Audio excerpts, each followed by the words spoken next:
start then. It's 6 o'clock at this time. We'll call the meeting to order. I can't get this. All right, and roll call. Director Daniels is absent. Vice President Jaffe. Oh, Okay. first time I heard that. Present. I see our president, our board president. Director LaHue.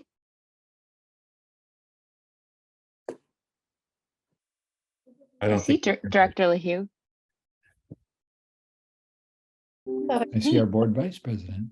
I don't know if Director LaHue can hear us. I don't think so. We can say anything we Oh, want. and I see Rochelle too. I can hear him. Can't I hear know we anybody. hear him. We hear him. I'll let him know. Okay, Rochelle. Thank you. I cannot hear Director anybody. Lather I'm here. and President Christensen. Here. And then we'll wait a second we'll wait a bit for Tom LaHue.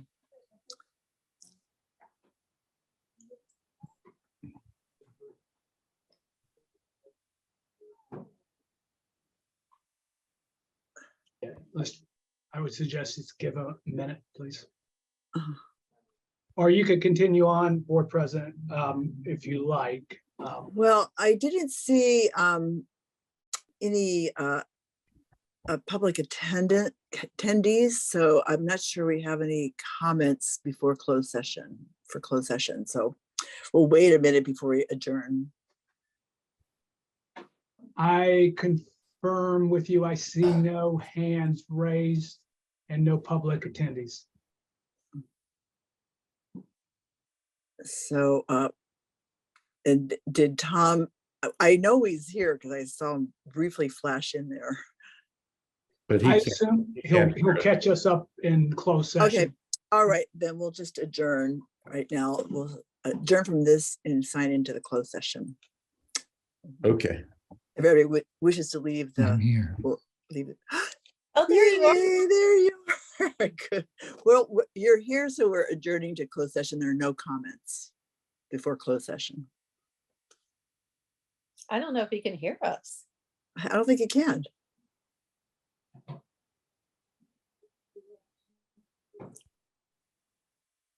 Oh, well, we can still Take it. Well, close. maybe I'm leaving. this is a new Hey there. thing for this right now. President Christensen, Yeah, I can't, I don't know what the I deal would- is. I was messaging Tom via chat because he said he couldn't hear us. And so Yes. I told him you're going to close session via chat. Okay, thank you. All right. Bye.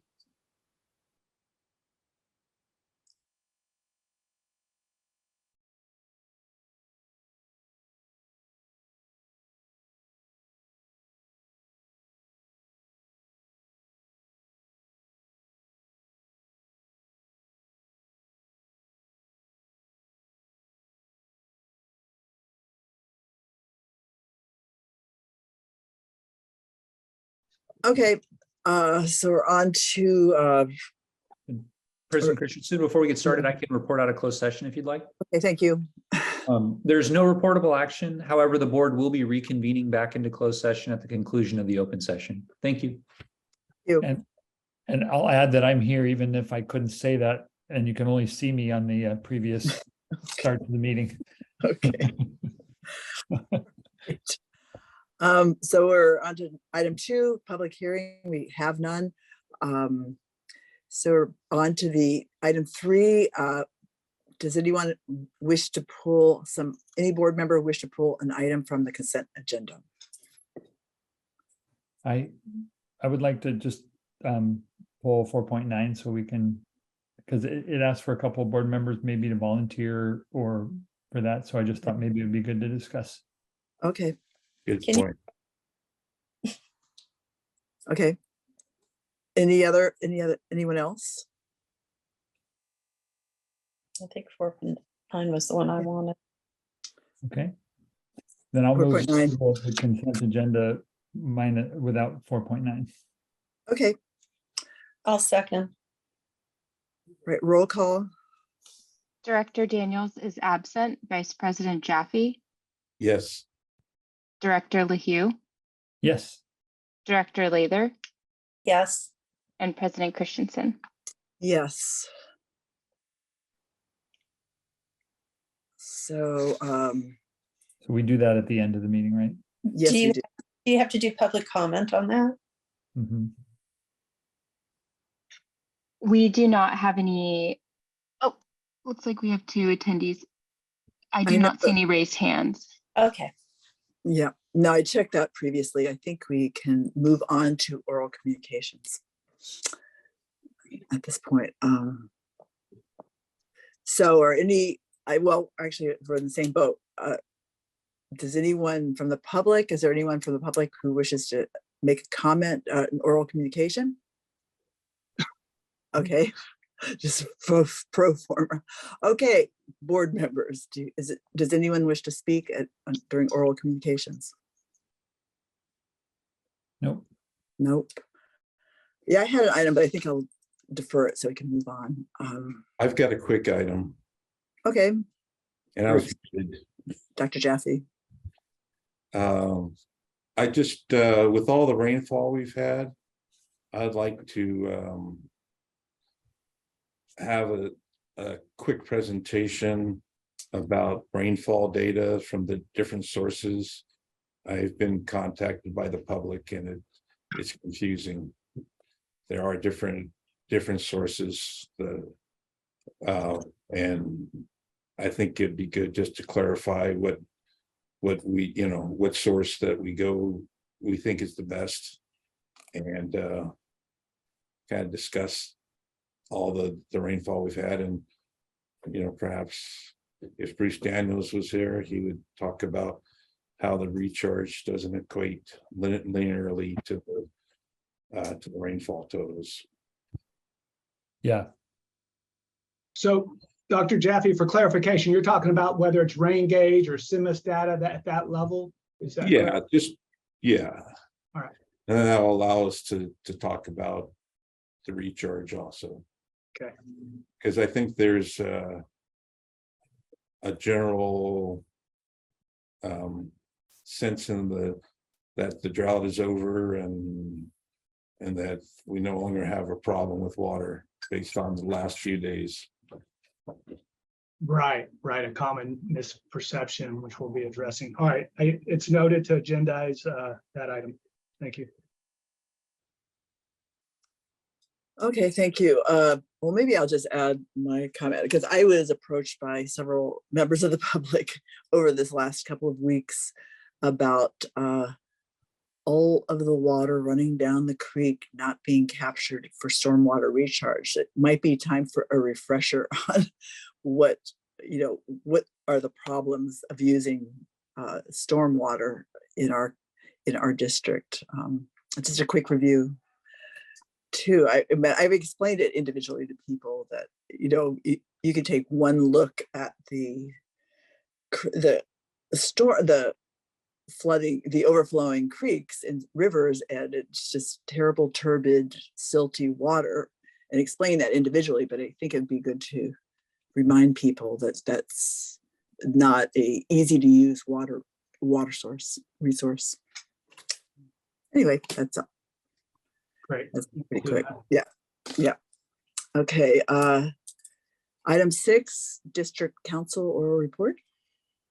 Good evening. I don't have a report, but I did want to just provide a reminder that we will be having AB 1234 ethics training before the next board meeting on February 7th. Thank you. Okay. And All right. Josh, I'll contact you. I'm going to be on a work trip during that time, so we'll make other arrangements. Okay, sounds good, Director Jaffe. Thank you. And I'll just note to the board, there will be other agency representatives attending, I think from Central, maybe other MGA too. So we extended that invitation as we often do. Thank you. Good.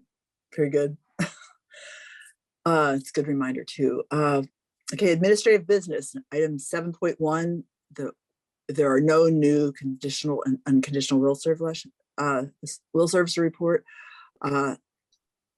7.2, annexation or extraterritorial service agreement. I don't know who's taking that.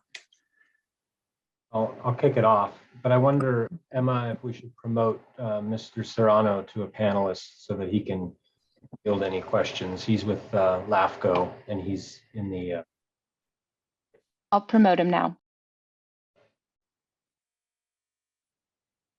well, so the board might recall the Renaissance High School will serve application that was just last month in December.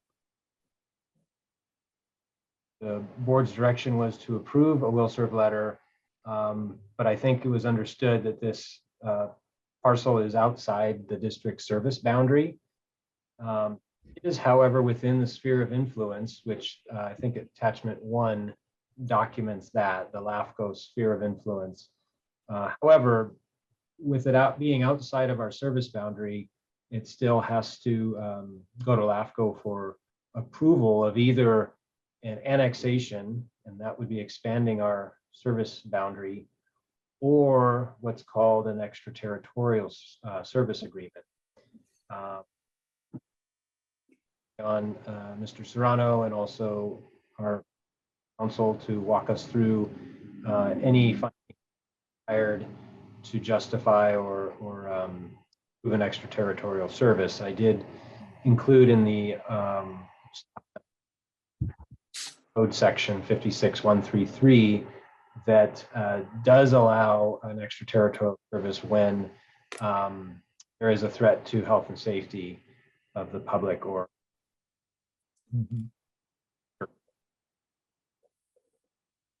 school has documented that they have night issues as well as Chrome 6 challenges, and that was included in the December item. So there is potentially an opportunity to make that finding and serve this parcel. If you do wish to refer, maybe Emma, to attachment 2, which is a map showing the subject parcel, our service area boundary in blue. Shown in green are all the other parcels that we currently serve through extraterritorial services. One thing to note is those customers do not get to vote in any board elections. I don't know if there's any other things that they are excluded from participating in by not being in our service boundary, but the green parcel to the south is the state park by the district through an extra. I think there are a couple of motions to consider, and before you do that, maybe open it up for discussion or any questions. Either, and both of these would likely be done through the applicant, which is the Pajaro Valley Unified School District, through LAFCO. So even an extraterritorial service, which is motion 1, still have to go through the LAFCO process. 2 would be to direct that applicant to go through. And Taj and President Christensen, if I may, I might want to entertain asking Mr. Serrano from LAFCO if he has any additional input, and before going to public comment, which I don't see in public, but. I checked, there's no members of the public, but it would be good to hear Mr. Serrano's comments on this. I think we've discussed it before, so I think everyone's familiar with it, but we might have something to add. And I have a question when he's. Mhm. I do too, but I can't seem to figure out how to raise my hand. Yeah, this, oh, it's under more up at the top. Oh, thank you. So, Joe, if you have anything you'd like to contribute, I think you have an opening. Perfect. And I'm just hoping to share a document on my screen to just provide context. Can you see my screen? It's a table. Oh, that was my question. This is perfect. Yeah. Great. So I just want to quickly go over the differences between an annexation and an extraterritorial service agreement. And again, I'll just summarize everything. In the initiation for annexation, it can either be the affected agency, in this case, the water district, or the affected landowner, in case the high school. Same goes with the extraterritorial service agreement. When it comes to the statutory requirements to complete this application, there's a number of documents that need to be submitted under annexations. We need the initiating document, the signed application, a CEQA document, a map and legal description, a property tax exchange agreement, and other statutory documents that LAFCO may require. For an extraterritorial service agreement, we only need 4 key things: the initiating document, the signed application, a will serve letter from the affected agency, in this case, the water district, saying that we are willing and capable of providing services. And then 4, which Mr. Taj mentioned, is evidence that there is a health and safety issue under Government Code Section 56133, which is an expedited LAFCO process. It allows LAFCO to approve a contract between the water district and the landowner to provide services. In this case, as we've been talking about these last couple of months, the high school is having some water quality issues. So that would be an item that would be required under the ESA. Duration, how long would this take? Under an annexation, typically takes 4 to 8 months to complete, meaning the day I receive an application to the day that I record it. When it comes to an extraterritorial service agreement, typically it's only a month. Again, the law created 56133 to address health and safety issues. So if there's a failing septic tank or a failing water system, LAFCO can provide approval for a contract so that that affected area can get the services they need. So that's why it's expedited. Jurisdictional boundary under annexations, as Mr. Taj mentioned, we would actually adjust Soquel Creek Water District's jurisdictional boundary to include the high school. Under the ESA, we do not do that. The boundary stays the same. You just are providing services through a contract to that area, but that area is not part of the district. When it comes to governance and representation, under the annexation, the high school, that parcel is officially part of the district and is known as a constituent. So they, in essence, any landowner or registered voter can vote for the board. They can run for the board. They just have more representation from the district. Under the ESA, they are not constituents. Again, they're getting services through a contract that's approved by LAFCO. And finally, the filing fees. The applicant, in this case, if it's the high school, they would just pay, actually it's reversed. It's $2,500 for the annexations and $750 for the ESA. I apologize for that error, but if you flip that. And as Mr. Taj mentioned at the end, the district does have 5 active ESAs currently involving 290 parcels. So we're talking about almost 800 acres. So the district is familiar with ESAs and it has 5 in process, and LAFCO's here to support either method. I think we all agree that the high school needs a better level of service. Now, the question is, what method do we want to provide that service? With that, Mr. Ron, I'm more than happy to answer any questions, but that completes my summary of the differences between the 2 items that are being discussed tonight. Can I ask my question then? Yes, you can answer your question, Tom. Okay, so Clarification, I guess sorry. normally to me, the biggest difference, if I was a landowner, you know, or was having to choose between this from the other point of view, I would want to be able to be a constituent and have a vote. But I was just wondering, like with a school, I mean, nobody really lives there or votes from that location, correct? Exactly. That's a key distinction between this and other typical annexations, because you're absolutely right. Typically, it's a landowner or a registered voter. It's a single family home, but in this case, it's a school. Right. And I know there's a lot of resentment in parts of Live Oak and stuff because people get water from Santa Cruz, but they don't get a vote. And Right. so, but this, I just wanted to make sure that was clear and then point out that it seems like more, to me makes it more reasonable to do an extra territorial service agreement, but I will lower my hand. Am I now? Yeah, Rochelle Lather, yes. Yes, thank you. So my question is, if the school district was annexed and then they decided to sell the property to a developer in 20 years, would that parcel would be annexed and they would be part of the district? Yeah, so that's for any parcel, we're talking about land use designations, and that's a completely different process. But yes, hypothetically, if the school were annexed into the district, and in the future the school is torn down and it's has a different ownership, that parcel is still part of the district. But the district controls how they provide services to an area within their jurisdiction. But to answer your question, Director Lather, yes. Once the parcel is annexed, they are part of the district. So that would be another good reason to do extraterritorial service.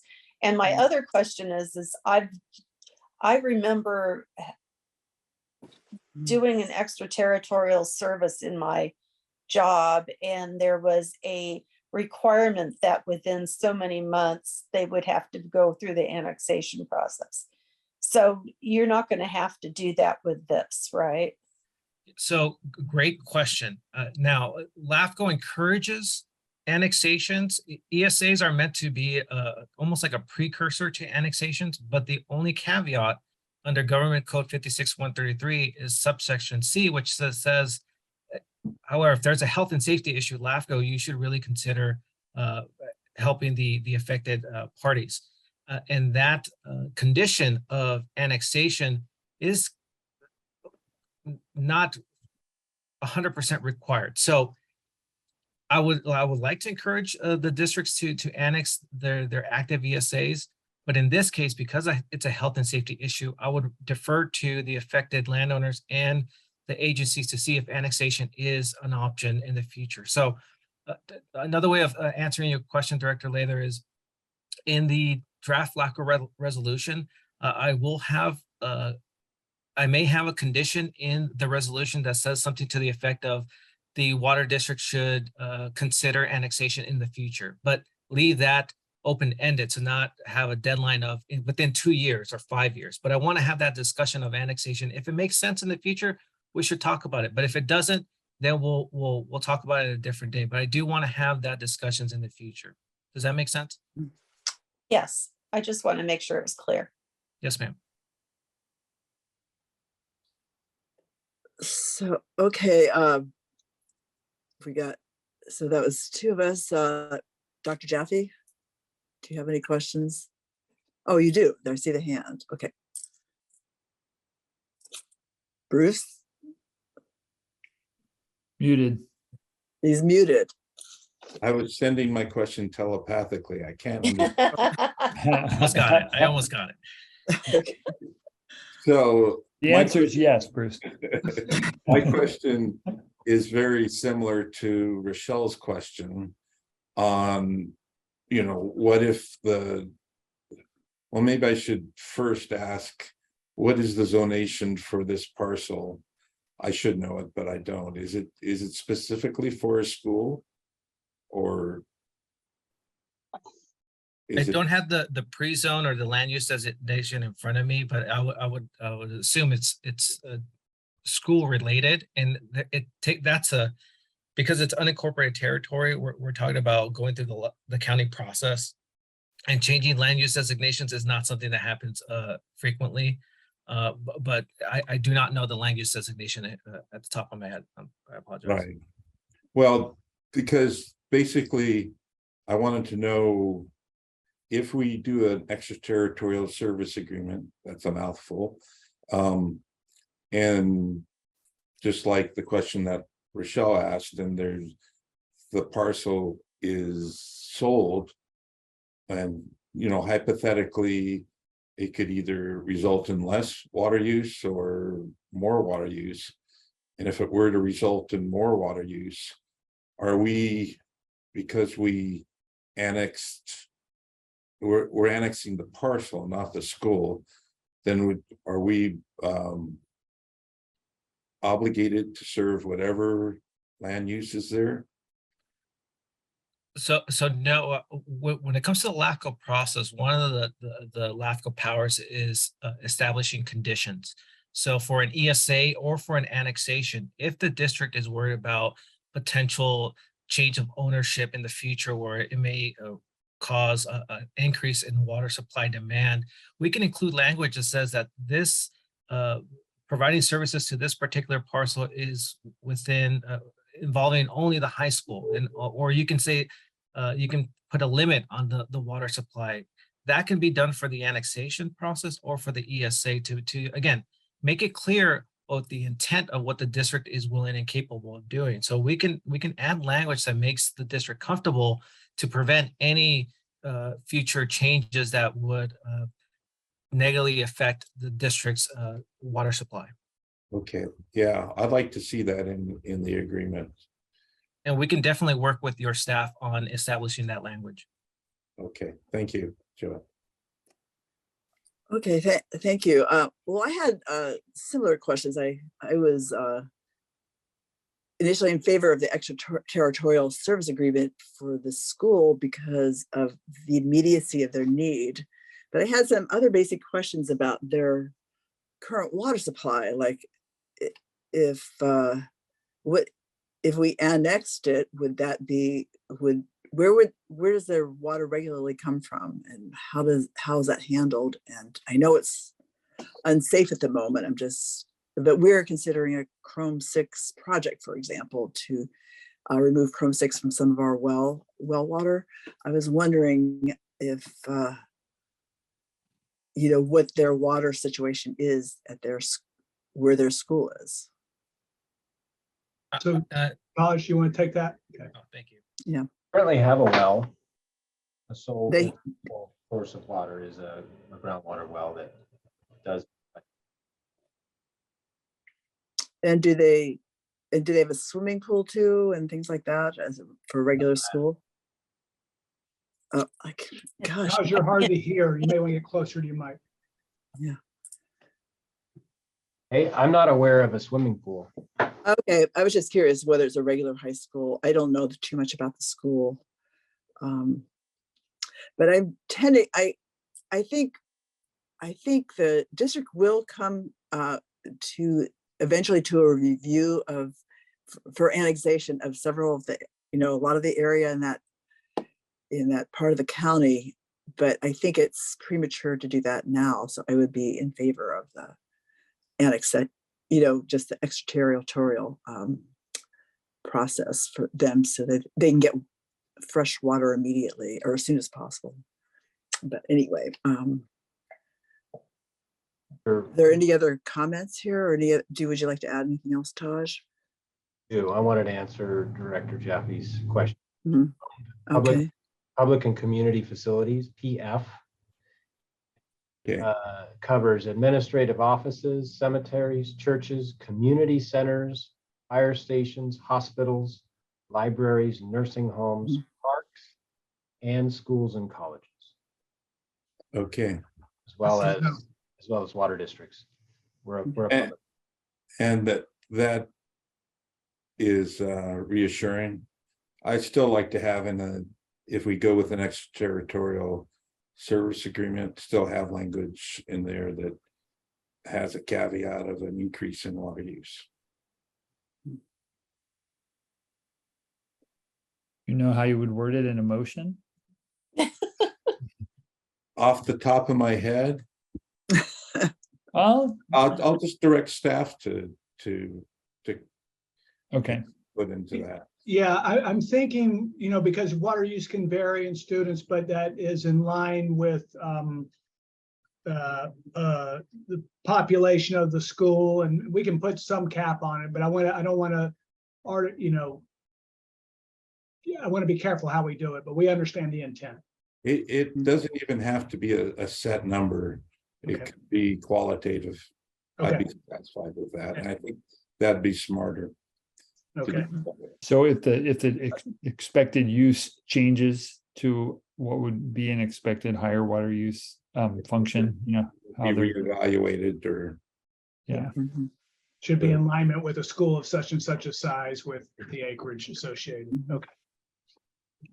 yeah, something like that. And before I make the motion that Tom wants me to make,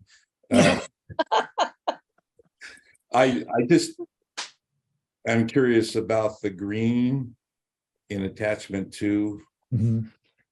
One of them is Manresa Uplands, the state park. And could you put that up and explain to me, this is an opportunity for me to be educated. So what are our other extraterritorial service agreements? The one next to Sand Dollar, just to the southeast, there's 3 parcels. Tosh, you want to tackle that? All the green parcels we are serving water to. And there's not houses on them though. There's one. Sure, there's houses at most of. Yeah. Those Okay, other they're than the not state. shown. Again? They're not shown, well, like Sand Dollar is shown very clearly, the number of houses. Maybe I don't know how to read this, but I don't see any. Maybe, so those are separate parcels and they could each have a house on it. Well, they probably do if we're supplying them water. I don't think we're supplying anybody ag water. Is that correct? So that's a safe assumption Okay, that there's probably at least a house. and these have been there for a number of years. Yes, Here it the last ESA was approved back in 2008. So I'm thinking between the 90s to 2008 was when those 5 ESAs were approved. Okay, Yeah, those 3 parcels north of the clamshell area. Those all have a house, 1 house each. okay, And one of them's at least 100 years old. Right, that's the one on top of the hill you're thinking of, the white one. Yeah. And then I think the ones north of San Andreas Road, each one of those has a house. okay. Oh, yeah. A triangle, and then the 3 to the northwest. Those are each 1 house each. And has anyone from those parcels requested to become annexed then, or is it? Not my knowledge, anything? other than the parcel down, the long skinny parcel. Mhm. 3 homes, right? Yeah, down right there. There's about 3 homes in the green, small green parcels that are served by us. Uh-huh. Okay. And So, there's the railroad tracks on this map, but if they're getting water, then there is a main going out there. mhm. Okay, Right where the cursor is, we have a water tank. Where is a water tank, and we have a water main on San Andreas Road as well as on Sand Dollar and into the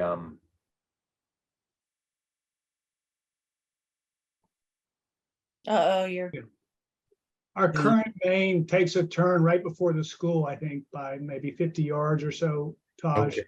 comes up Sandal. it turns on Sand Dollar. And to be clear, the yellow wells are served by a private well, not us. gotcha. And is a difference between annexation and extraterritorial service agreement? When it's annexed, we are obliged to provide a main, and we're not for extraterritorial service agreement. We can't serve them without a main extension. And normally, even within our district, we're not obliged to extend a main. But to your point, the school, and Taj, correct me if I'm wrong, the school is paying for that main extension where ours ends up to the school. Is that correct, Taj? That's what I tried to say. Okay, you keep I'm going. slow. I'm slow. Yeah. Well, I can't hear him. It gets cut out. I think, Yeah. your mic is cutting in and out, Taj. I don't know why. Anyway, yeah, I think I have enough information. Mhm. Uh, I had one more comment too, though. It was prompted by an article I read in the paper today about in Arizona, where they have had continuing water issues, but they developed outside their municipal water supply area, added new developments, and now they have just started cutting those developments off from water because of the current 20-year drought that's especially acute down in Arizona. And so it made me think about this issue and about what would be our obligations if we were to be faced with that kind of the effect of a very prolonged drought. What would happen to these customers? We call them customers right now. And that's the question. I don't know in the difference between annexation and extraterritorial. Do we have an unlimited commitment to them, or is it contingent on availability of water? Does anybody know the answer to that? To Josh or Joe on that one. Yeah, I would just say on the legal side before turning over to Mr. Serrano, it would largely depend on the terms of the contract as to how that's written. I would say most of the essays I reviewed, there is an expectation that the district would provide this service, and they aren't necessarily limited on water availability. But I don't think that's necessarily a requirement of the government code. Okay. Joe, do you have a comment on that? No, I concur with your legal counsel. Okay. All right. Well, that was just a question. It's something to consider because the whole area has got the same kind of groundwater currently, and the ones that are not in the green, that are not green or yellow, they're yellow, and they could very easily be in need of water also. So anyway, are there any other comments or questions? I'll make a motion. Okay, excellent. I'd like to move the first motion that we authorize a LAFCO application for extraterritorial service, and the rest of the motion for Renaissance High. And I'd like to include in my motion that there be a clause that talks about if there's if there's a change in ownership or a change in zoning, that we have the right to reevaluate the extraterritorial service agreement. I can second that. President Christensen, just before we vote, just wanted to note, it doesn't appear there'd be any public comment, but if anyone wishes, they could raise their hand. I know. I think I asked for it before, though. I asked for right at the beginning, but I can ask again because I noticed that there were people there. Additional. Any comment from the public? I don't see any hands. Okay, thank you. All right. Okay, sorry. Can we have a vote on this? Director Daniels is absent. Vice President Jaffe, Yes. Director LaHue, Yes. Director Lather, Yes. and President Christensen. Yes.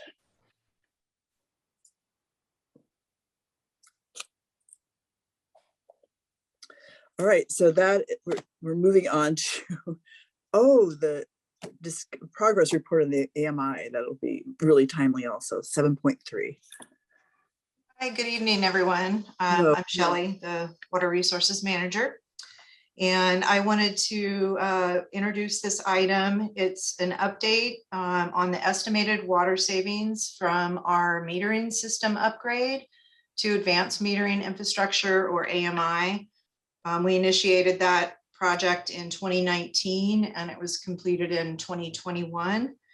I do want to give credit to Alyssa for pulling together this report quickly at the start of the year before she started her maternity leave, which was today, was her first day. So she did a great job of pulling all this data together over the course of a year. It does take quite a bit of time to sort through a year's worth of AMI data. Our transition to AMI was approved with funding from our water demand offset program, which is what we require all new development projects to do to offset their water demand. And when when the board approved that funding, we had calculated an estimated annual savings of about 172 acre feet per year on average. Most of the savings estimates come from the earlier leak detection and notification that the system allows us. So we've cut that down from an estimated 15 days to about 1 to 3 days. So it's really shrunk that time period down substantially.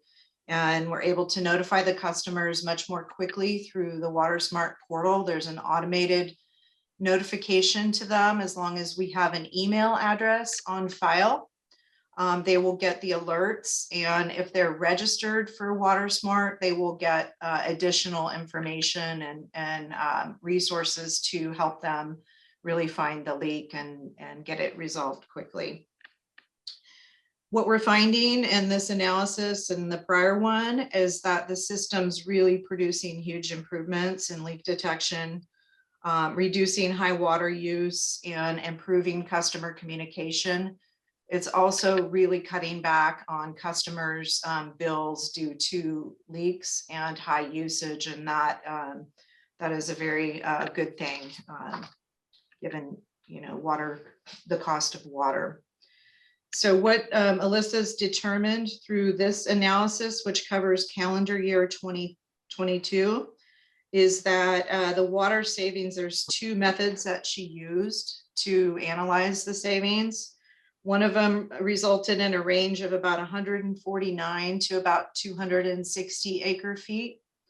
And the other one resulted in about 168 acre feet per year of water savings. And again, most of that is really due to the earlier leak detection features. We don't really have a way to quantify some of the other benefits of the AMI system and the portal, such as high use. We do have people that have signed up for high use alerts, when it's outside of the range of what they would typically use, but there's not a good way to kind of come up with estimates for that. And also just changes in customer behavior through the portal and AMI. Again, that's really hard to quantify, but I think we see those as kind of the icing on top of the cake, and the cake really being the water savings from the earlier leak detection and notification. So it's been really great, really interesting data that's come out of the system. Some of the other information that we've seen is, it kind of shows us where we can focus some more of our conservation and outreach efforts. In particular, the graph in there, I think it was the graph figure 3 that shows the irrigation leak volume being the greatest for the meters that are serve dedicated irrigation, whether they're commercial or institutional or multifamily accounts or related to those sorts of properties. So what we're seeing there is that while they make up a pretty small percentage of our overall accounts and types of customers, they're really producing the greatest volume in terms of leaks. And so, it's oftentimes hardest to get through to irrigation users and also multifamily and commercial. It's also hard to really kind of detect those leaks. They require a lot more staff time in terms of analysis because you could have one meter serving a multifamily complex with 40 dwelling units, and you really have to look and see at their historical usage pattern to see if it's within normal or within their usual usage. And it takes a lot more staff time for those types of accounts to monitor them and work with those users to determine if they have a leak and then act on it. So with that, This is really just an informational item and it's meant to foster any discussion, and I'd be happy to answer any questions that the board might have. Well, I think we'll take some public comments if there are any. Are there? President Christensen, I see one hand raised on the panelists, but none in the public. The three public. Oh, thank you. have Thank no you hands. so much. Okay. Okay, so I'll take questions now because I have a couple questions. So go. Dr. Jaffe, do you have any questions for this on this? Let's see if you're able to hear me. Yes. Okay. I'm gonna defer till later to ask my questions. Okay. Dr. LaHue? Oh, Michelle's had her hand up, so I thought. Oh, she does? Okay. Do you? I don't see the hands, honestly. You have to see Sorry. one little picture a time when you talk. Maybe you have to tweet while you when you raise your hand. Please go to table or figure 3. I was going through this and I was having a heck of a time trying to understand. So the sum of timed irrigation is leaks, or that's all the timed irrigation that happens? Consumption. That's the volume of water attributed to timed irrigation in the gray. Okay, because I know Yeah. that you said that timed irrigation was one of the larger leaks, but I didn't see anywhere that explained that. If I Okay, may. yeah, so the blue is regular domestic use. Right. The orange is the volume of water lost to leaks, and the gray is the volume of water attributed to timed irrigation. So maybe I misunderstood what you said, But but you there's said another figure. Yes. Oh, I Okay. cited the wrong figure, that's why. They're both is- say figure Wait. 3. Oh, boy, we have an error. Yeah. Yeah, that's the Oh, problem. okay. Okay, This is the I'm real sorry figure about 3. that. Because I when did you were not catch saying that. that, I was like, how did I miss that? Okay. Okay, so that one's figure 3, the other one should be figure 4. Yeah, Yeah, so and- you can see there, the orange bar or the reddish bar is the volume of water from dedicated irrigation meters that's lost to leaks. Oof. Okay, now, I For mean, the customer categories, the I was light reading blue this. is, I was reading this yesterday and going through it, and there were, there's so much data, and you're trying to make sense out of it. And I was having a little trouble. So, okay, I see. But this is okay. and you can see it, it increases during the irrigation season when more people have their systems running. We've been using the portal quite a bit for dedicated irrigation customers. At the start of kind of the rainy season, we saw some accounts that were irrigating still. And so we sent out a group message to those accounts through the portal that they needed to turn their irrigation off, basically. And then we did that again about 3 weeks ago for the people that still had not turned it off. So What it's a portal? good tool. What portal are you talking about? The Water Smart portal. Ah, So, Shelley, I'm still my question. It's okay. I demand the floor. Are these verified leaks or classified by Water Smart? Because I know I'm on the high use alarm, and usually it's because my kids are home and they're washing more clothes. So would that count as a leak? No, the leaks, the thresholds for leak detection are included in attachment 1 to the memo. And so for irrigation accounts, there's 2 thresholds. And one for the continuous use alert, it's got to be greater than 3 gallons per hour, and it's got to happen consistently or consecutively for a 24-hour period. for a leak alert to be generated. So these are truly leaks that you're seeing in that figure. We also have a burst alert, which is a larger volume, but a shorter duration of time. So these are not high use alerts. These are truly leak alerts based on our thresholds for the different customer categories, whether it's single family, commercial, irrigation, multifamily, or fire. There's a lot of information in here. And I actually couldn't read that other part when I was looking at it on, reading through where you were saying that it was really light and it was really small and I had trouble. So, okay. Thank We'll you. make note of that for our next update that we need My to issues. increase the readability. Oh, here it is. Okay, is that all, Rochelle? Yeah. Okay, thanks. Tom, you have a question?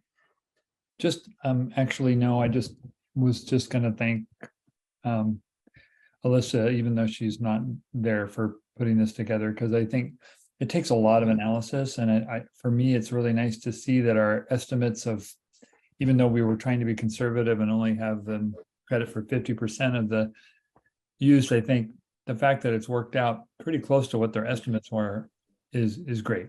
So I agree with Tom. and no matter what happens with the, future, we've saved some water and it will continue. And I think it's a good system. I get the water use to leaks when my kids are home too. I'll also add that, I don't know if you noted in the production report, but our total 2022 production was the lowest single year production since 1971. Wow. And I really think this is playing a part in that reduction that we continue to see. Yeah, I think it's great. I agree. So pass it along to Alyssa, please. All right, thanks. Will do. Okay, Dr. Jaffe? Same comment. Please thank Alyssa for a well-done report and taking care with this. And I just have two pretty broad questions. I kind of picked up that there are limitations with the software, eHarmony, or in the analysis, and are there any plans to try a different way to analyze this that might be more revealing, that doesn't have the limitations of the software that you're currently using? I think the limitations are more, I guess, on the relating like high water savings due to like high usage alerts, as opposed to leaks. And I don't think we can get much better on the leaks themselves. Okay. Yeah, and that's really true for the single family customers, which make up the biggest percentage of our overall customer type. And they make up the biggest percentage of our consumption. But the commercial and the multifamily, it's just hard, and it requires more staff time. And I don't think there's anything really that the software can do other than if you could set customized alerts for different categories of commercial users, that would be nice. The way it works right now is we have to set one leak alert threshold for all commercial users, and there's such a range in commercial users that that kind of makes it hard to catch, I think, the smaller leaks. So it could be an opportunity. It could be an opportunity here. I heard that there's limitations in staff time, and one possible way to get at this is to get interns, really smart interns with a background in mathematics, or with computer programming to see, track them. It wouldn't cost the district much, and there could be some good things that come of it. And the other question is, and it could be a staff time limitation again, but when I look at the first figure 3, it's up on the screen right now. And the single family residential leak volume is dwarfed by the irrigation and is slightly less than the multifamily, and less than it is more than maybe a factor or 2 for the commercial leak volume. And but there's a lot more single family residential hookups. So have you thought about, again, there's limitations in staff time, but how to address, the irrigation leak volume to reduce that? I have a question related to that. If you can answer, it's kind of added in. It's just, we only have 61% of the people signed up for Water Smart. So so if each of these irrigation people knew when they were above their normal and used the Water Smart that way, is that happening, or how could we increase the use of Water Smart? Yeah, I mean, we could do dedicated outreach to those customers and really work with them. I mean, we thought about that for multifamily and working with at least some of the biggest property managers to get them to sign up for high usage alerts that consider their historical usage. It really do that for each of their properties that they manage. And so, they would be getting, I guess, more precise alerts or more meaningful alerts. So I think it just would take a lot more outreach and really working with some of those bigger property managers first as a pilot, and then, taking it from there and starting with the biggest users first to be more efficient with our time. Yeah, I know there's a limitation of your time. In terms of outreach, one of the things we did when we were trying to understand what the public sentiment was on various issues is we actually hired students to go out with an iPad. I don't know if you were with the district at that time, and it was very effective, I think, at least getting the information we need. And the other thing is that if we could hire even consultants, not necessarily students, I think the cost for decreasing the water use might be something that could be included in a WDO program. So, thinking outside the box, if we're limited by staff, if we're limited by resources, it could be another use for WDO funds would be to optimize our leak detection and response.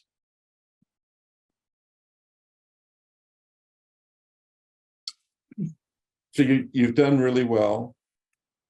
It's a great program, but I think, again, due to limited resources, we've just taken the cream of the potential. There's more potential for this, I think. Is that it? Yeah, that's it. Okay, I gotta have a comment too.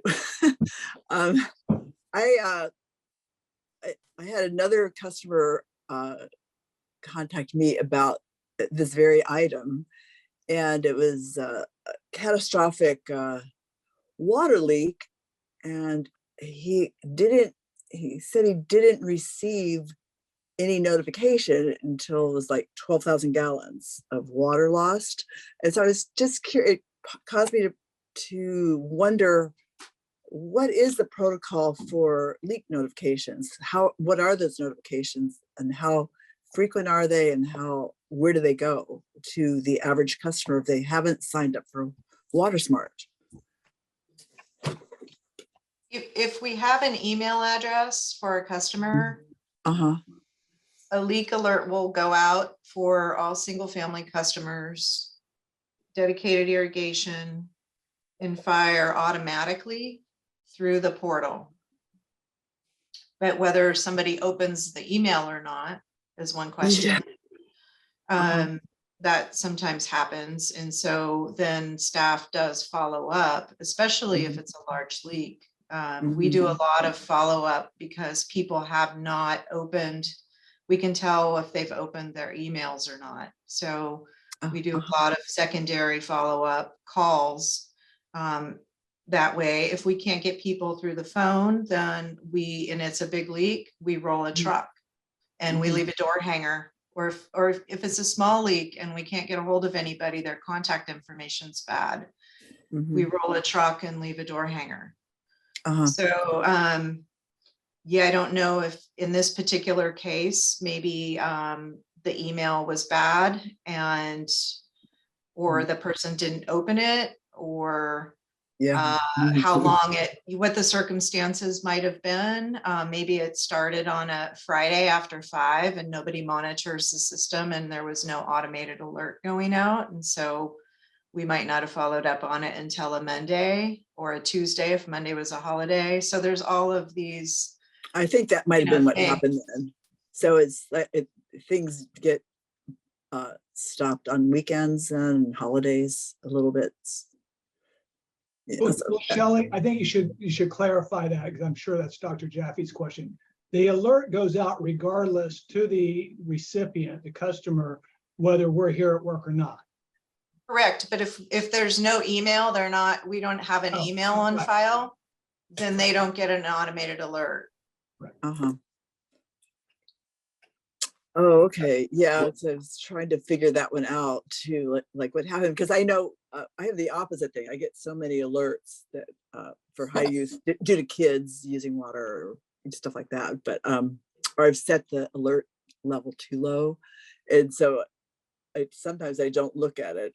But I have had leaks. I have had leaks to fix. So you have to look at those. You have to look at every report. So yeah, a lot of times too, for the really large leaks, if it's during our business hours, we see those before they even get uploaded to the WaterSmart portal, because our metering software also has leak detection capabilities, and that's our first set of data that comes in. So we get emails basically listing all of those leak alerts from Harmony, or metering software, before it would even get uploaded to WaterSmart every 12 hours. So when we see those big ones come through, we don't wait. We act on them and try and contact the customer immediately. Okay, yeah. So I think it must have been a weekend situation, when it happened, which is always when those things happen. If you want to send me their email, or not their email, but their address or account info offline, I can look into that and let you know what might have happened in that particular instance. Okay. But it sounds like the system is actually amazingly effective if we've achieved that much water savings since 1971. That's really impressive. And it's just really gratifying to see that it really worked. So compliment you and Alyssa. That was really. Yeah, it's a team effort with all the field staff and the office also. I mean, they've done a ton of work to get people's email addresses, to get people signed up for the online bill pay, which is actually embedded in WaterSmart. We've got a lot more engagement that way by linking the online bill pay with the portal. That makes it very easy. Yes, it does. No, appreciate that.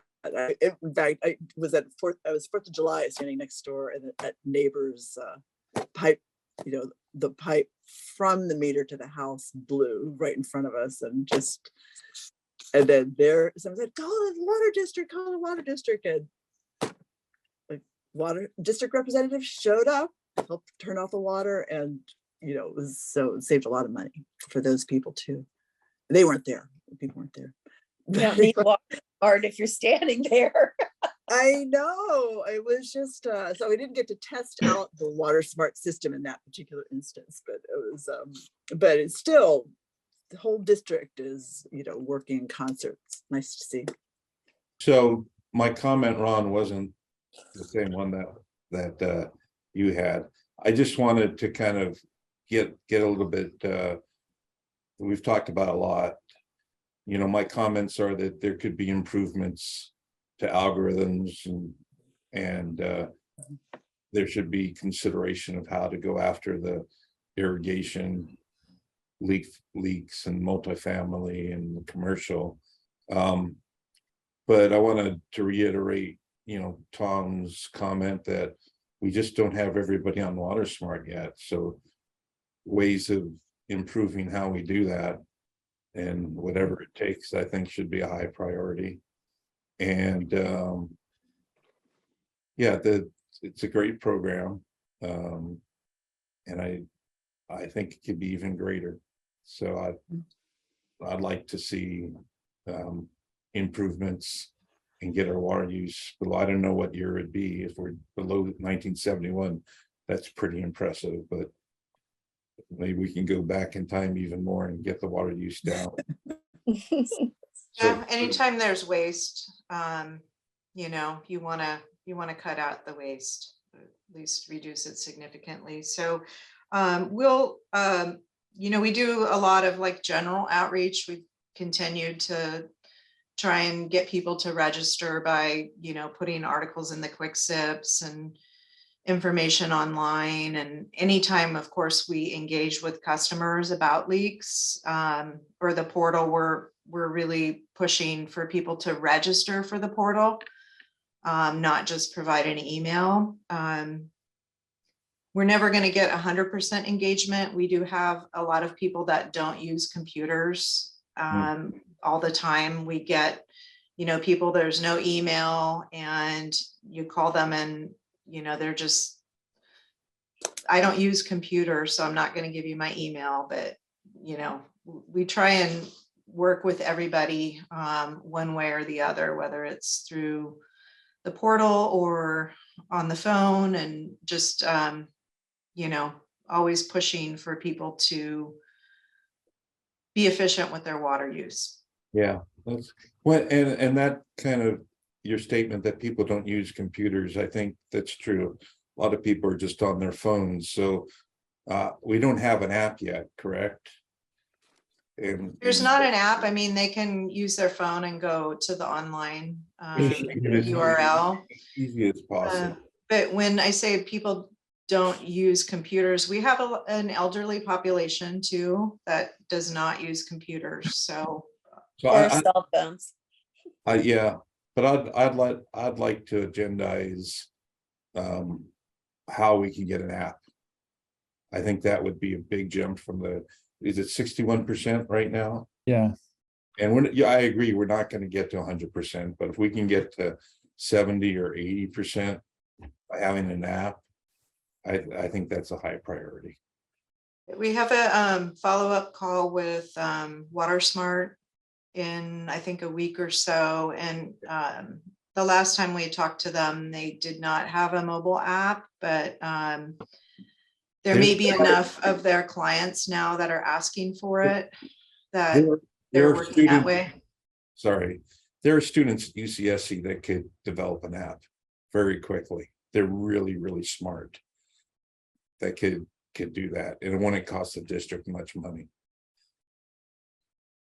I can guarantee you that, because I've worked with some students in the computer science program, and it's amazing what they can do. Yeah, so I'll chime in here. A couple of things I think that are pertinent. Number one, I think you're right. The key is getting more people to participate. I think we've exceeded what everybody else has done in the numbers I've seen from other organizations. But that is the key, I believe, to success. Can we gamify it or whatever and get more people that way? Think outside the box of our normal way to try to influence customers.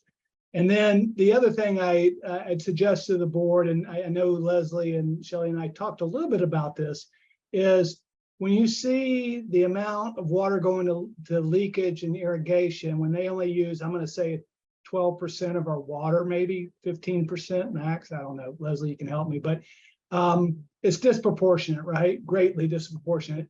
Is there a room to use other tools in our toolbox, such as rates or something like that, to capture that around? Because we do have the program that does water budgets for landscapes. Water fluence. Water fluence that you had not seen in a while, but it shows, you know, I think daily what your watering should be relative to the weather, and then what your budget is and what you're using. So it's very visual and pretty fast turnaround. So I just wanted to add that in there, which strikes me during this conversation. Thank you. Well, this is, I would propose that we move on from this now. Yep. To the next item, please. Is that okay with everyone? Yes. All right. Item 7.4. Yeah, so that's me as well. I'm going to share my screen.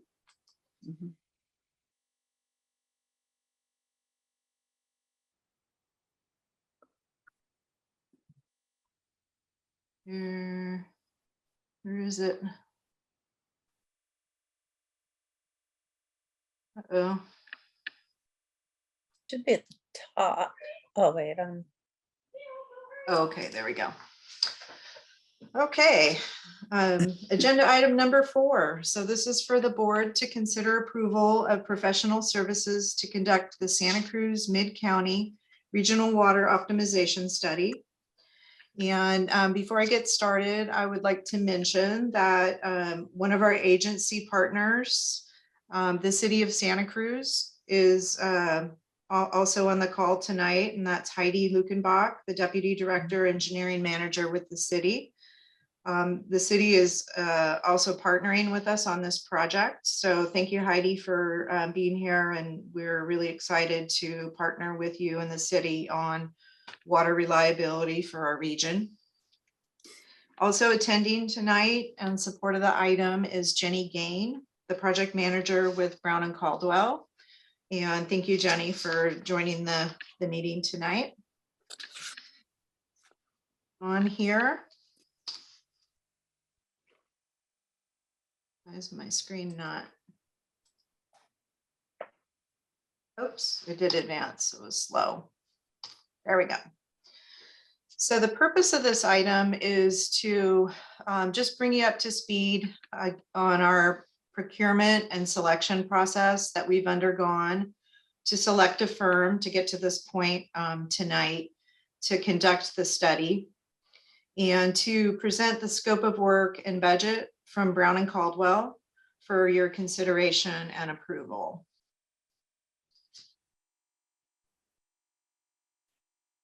So before I kind of launch in to it, I'd like to give you a little bit of background. The project, the Regional Optimization Study, is part of a SGMA implementation grant, SGMA being the Sustainable Groundwater Management Act.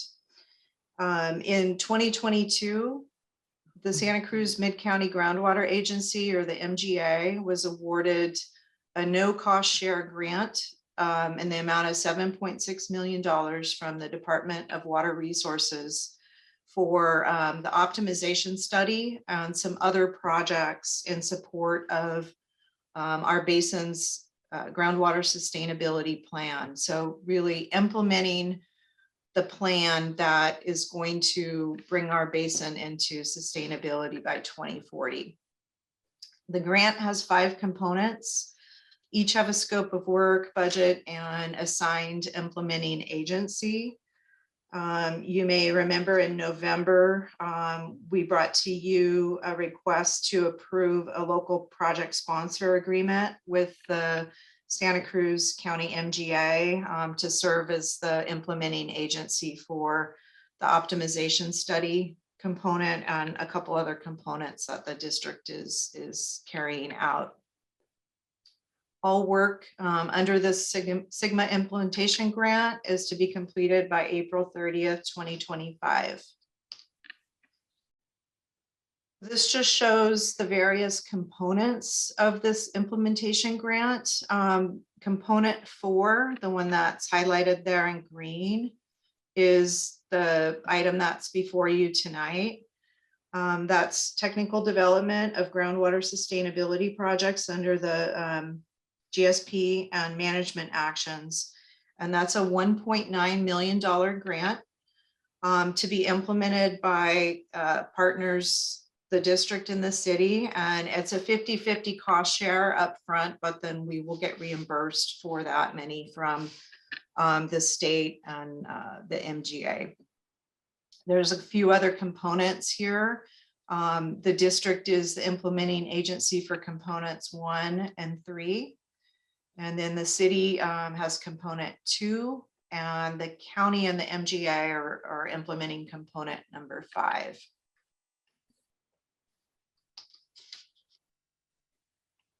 So now just some kind of more detailed information about component 4. And so really the objectives are to conduct a regional optimization study for the basin for programs and activities identified in the GSP. And that's to really help us inform on longer term projects and operations, such as relocation of coastal wells, increased aquifer recharge, to improve groundwater supplies, and groundwater and hydraulic modeling needed, along with water quality analyses for informed management of the basin and our region's water supply needs. So we're hoping to really use a study to tell us how our currently planned projects, so whether it's surface water transfers or pure water Soquel with the district or aquifer storage and recovery with the city, how those projects can be optimized to best meet our region's water needs. So this project has various tasks. The first is really to kind of define the project alternatives and the scenarios that will be analyzed through the technical evaluations, including groundwater modeling, which the city is actually taking that task and that component and leading on contracting and overseeing those efforts, hydraulic modeling, and then water quality analyses and regional compatibility for each of those projects. Then it's like a funnel, right? You're putting in kind of, these are some really great potentials. Let's do this modeling and see how they sort out. And then we kind of end up with some projects that we want to move ahead and look at in greater detail. So doing financial analyses, looking at, what is this project? What are the estimated capital and operating costs? What does that translate into for rates? And how might those projects be kind of allocated in terms of funding between the agencies if they're shared projects? Also looking at like the social, environmental, political, and legal needs, permitting, water rights, and those sorts of things associated with the projects. And then ultimately kind of coming up with a final report and recommendations with an implementation work plan for the projects that kind of rank high through those analyses.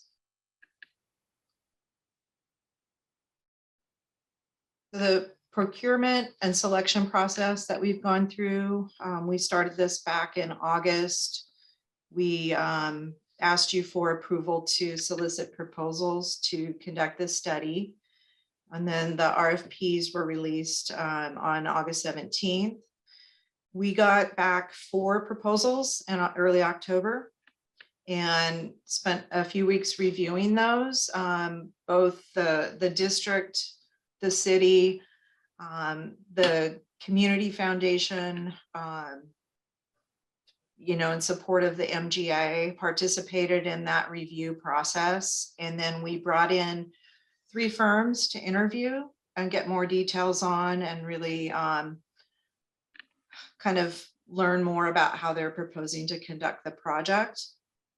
And through that interview and review process, we selected Brown and Caldwell, really based on their past experience with collaborative regional projects and strategies, their proposed approach to the project, and their familiarity with our basin's water supply issues. So that is the selection process. This is their budget for their project. It's coming in about $975,000, and there's a breakout by the various tasks that they're proposing.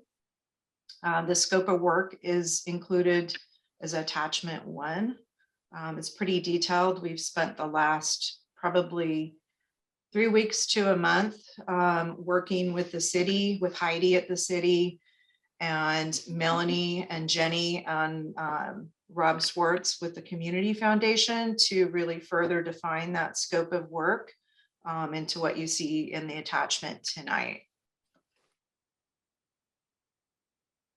So again, I want to close with, this is a really exciting project and opportunity to collaborate with our partners and on regional solutions and come up with really the most effective solutions for achieving basin sustainability. So it's super exciting.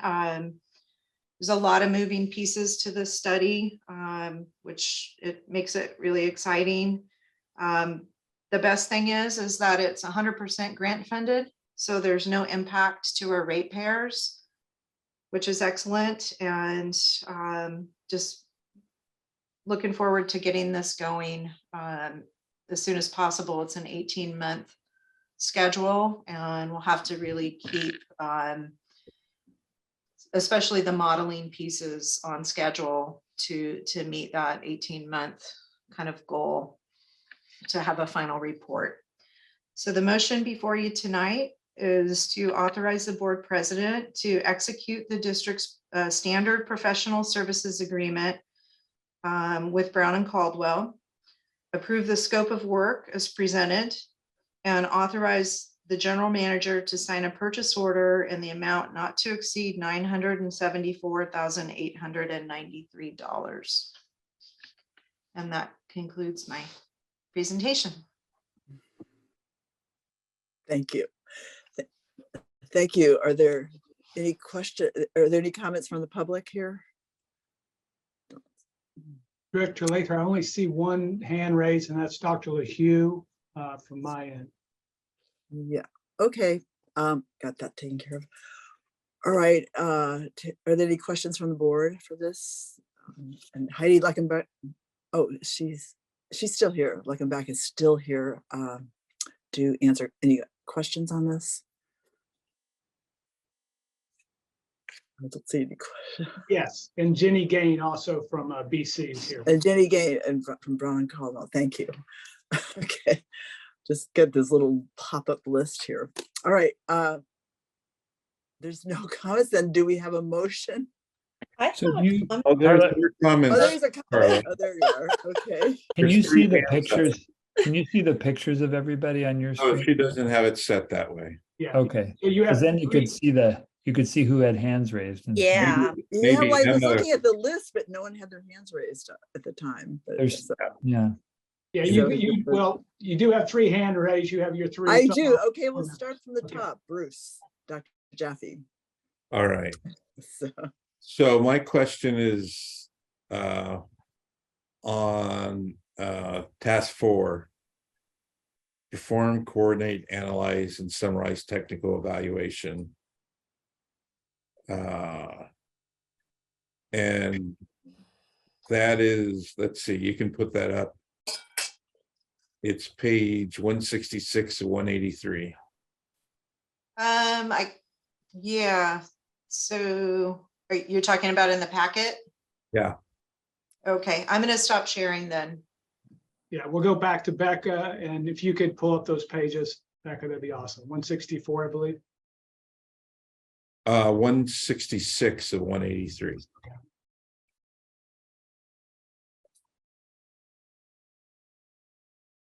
So there it is. So there's 2 tasks. One is hydraulic modeling. The first one is groundwater modeling. And both of them say that they're going to be performed by a separate third-party consultant. And so the groundwater modeling is being done by the city's groundwater consultant. And I don't know what that refers to, which group and what their background is. Thank you, Bruce. That was exactly my question. And then the hydraulic modeling is going to be formed by the district's hydraulic modeling consultant. And maybe my memory is bad, probably is, but I thought that the city had done more hydraulic modeling with the distribution system, et cetera, and that the district had done more groundwater modeling. So what goes into that choice, and who are the modelers and their experience? Or I can take the hydraulic modeling, and then maybe Heidi can chime in on the groundwater modeling, since the city's leading that task. The hydraulic modeling, we did release the request for proposal. The district will be contracting with a consultant to perform that task. The proposals are due tomorrow is the deadline. So we'll be receiving those and then reviewing them and probably interviewing those firms to choose that hydraulic consultant. They will be working on the district's hydraulic model first, making some updates to that, and then they will integrate that model with the city's model. And then that's what will be used to run these simulations to evaluate these projects, is an integrated model that, Okay. yeah. So why not just go directly with the city's consultant who's been doing this for a while? So let me chime in here. It's a good question. Melanie, maybe you should too. So you'll note that every task is being done by a consultant. So whether it's Santa Cruz or us, we're just managing those sub-consultants. Even BC will be helping do that. So the idea early on was to try to divide it up somewhat equally, so our staff in managing, knowing the groundwater modeling always takes the largest amount of effort. And then, so that's the big umbrella look. And then down within that hydraulic modeling, our hydraulic model needs to be updated. And so I think that was one of the reasons versus the cities. And then we got to see how they talk to each other too.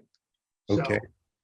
In the big picture, it's divided up somewhat equally. If somebody had a preference, then they got that piece of it. So. Yeah, that makes sense in a way, because these models are nowhere near as complicated as the groundwater models.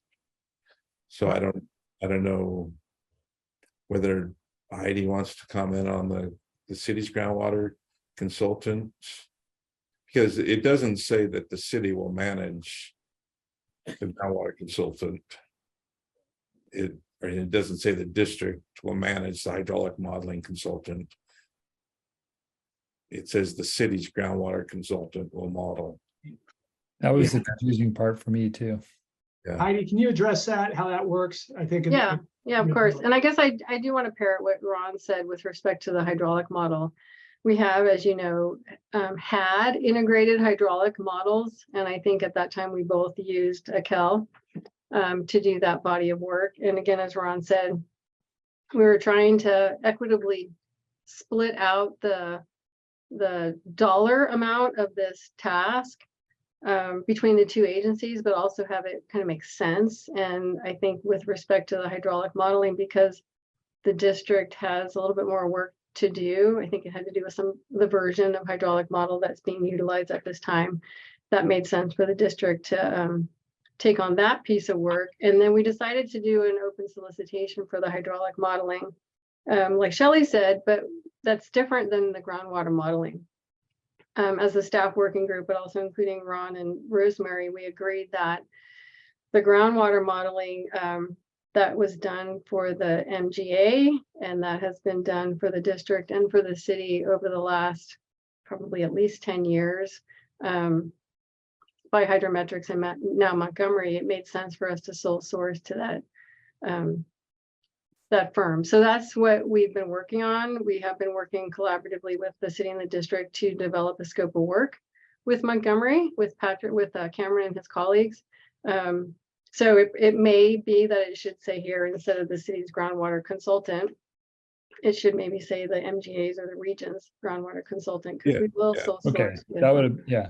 Yeah, so that makes sense to me too, Heidi, that, you know, you have all this, like you say, upwards of 10 years of experience.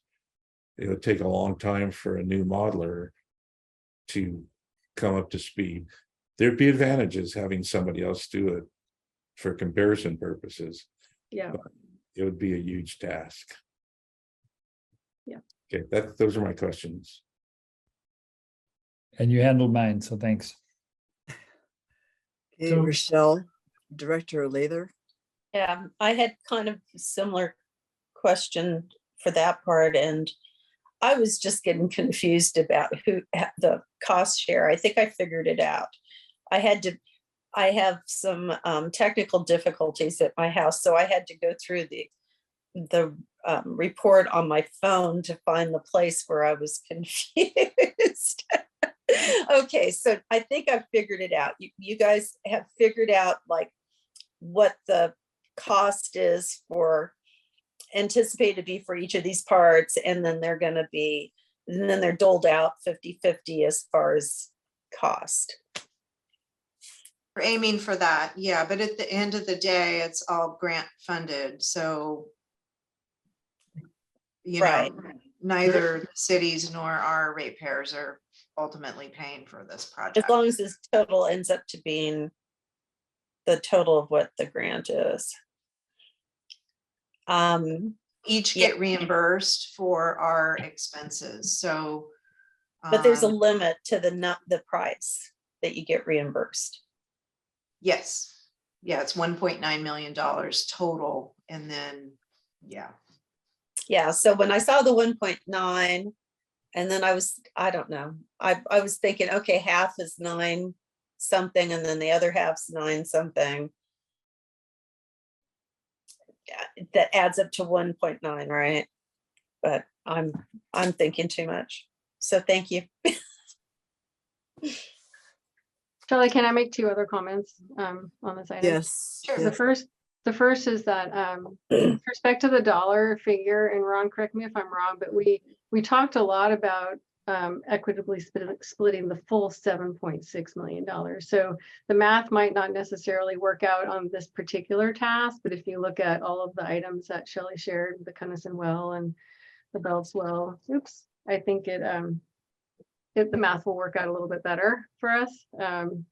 And we talked a lot about how to do that fairly, and we talked with the MGA members as well.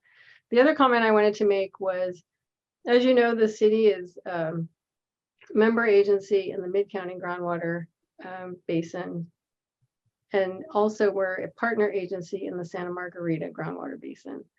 And kind of in parallel with the optimization work that Brown and Caldwell is doing, the city is also doing, we don't call it an optimization study, but it's similar, and it's focusing on the Santa Margarita Basin. We're also using, we're using Kennedy Jenks for a piece of that work. So they're going to be doing something similar that Jenny's doing with Brown and Caldwell.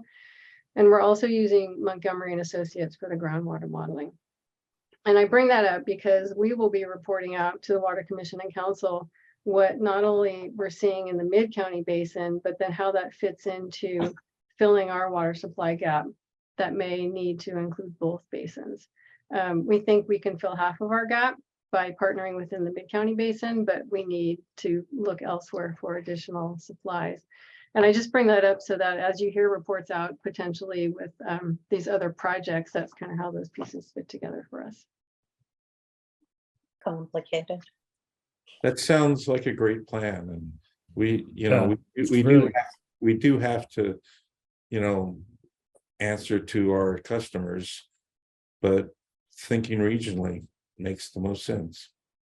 Yeah, and if I may chime in, just to iterate and put a point to what Heidi was saying, that when we looked at the bigger pot, the MGA representatives, I think it was you, Dr. Jaffe, and Dr. Lihu, were part of that conversations along with other officials from Santa Cruz. If you remember, it's probably over a year and a half ago, but some very, you know, deep discussions. Thank you.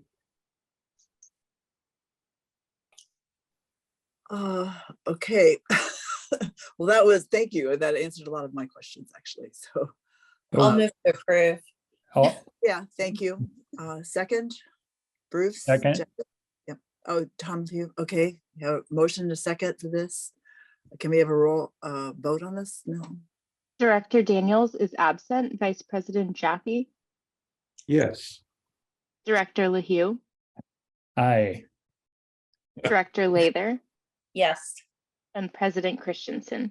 Yes.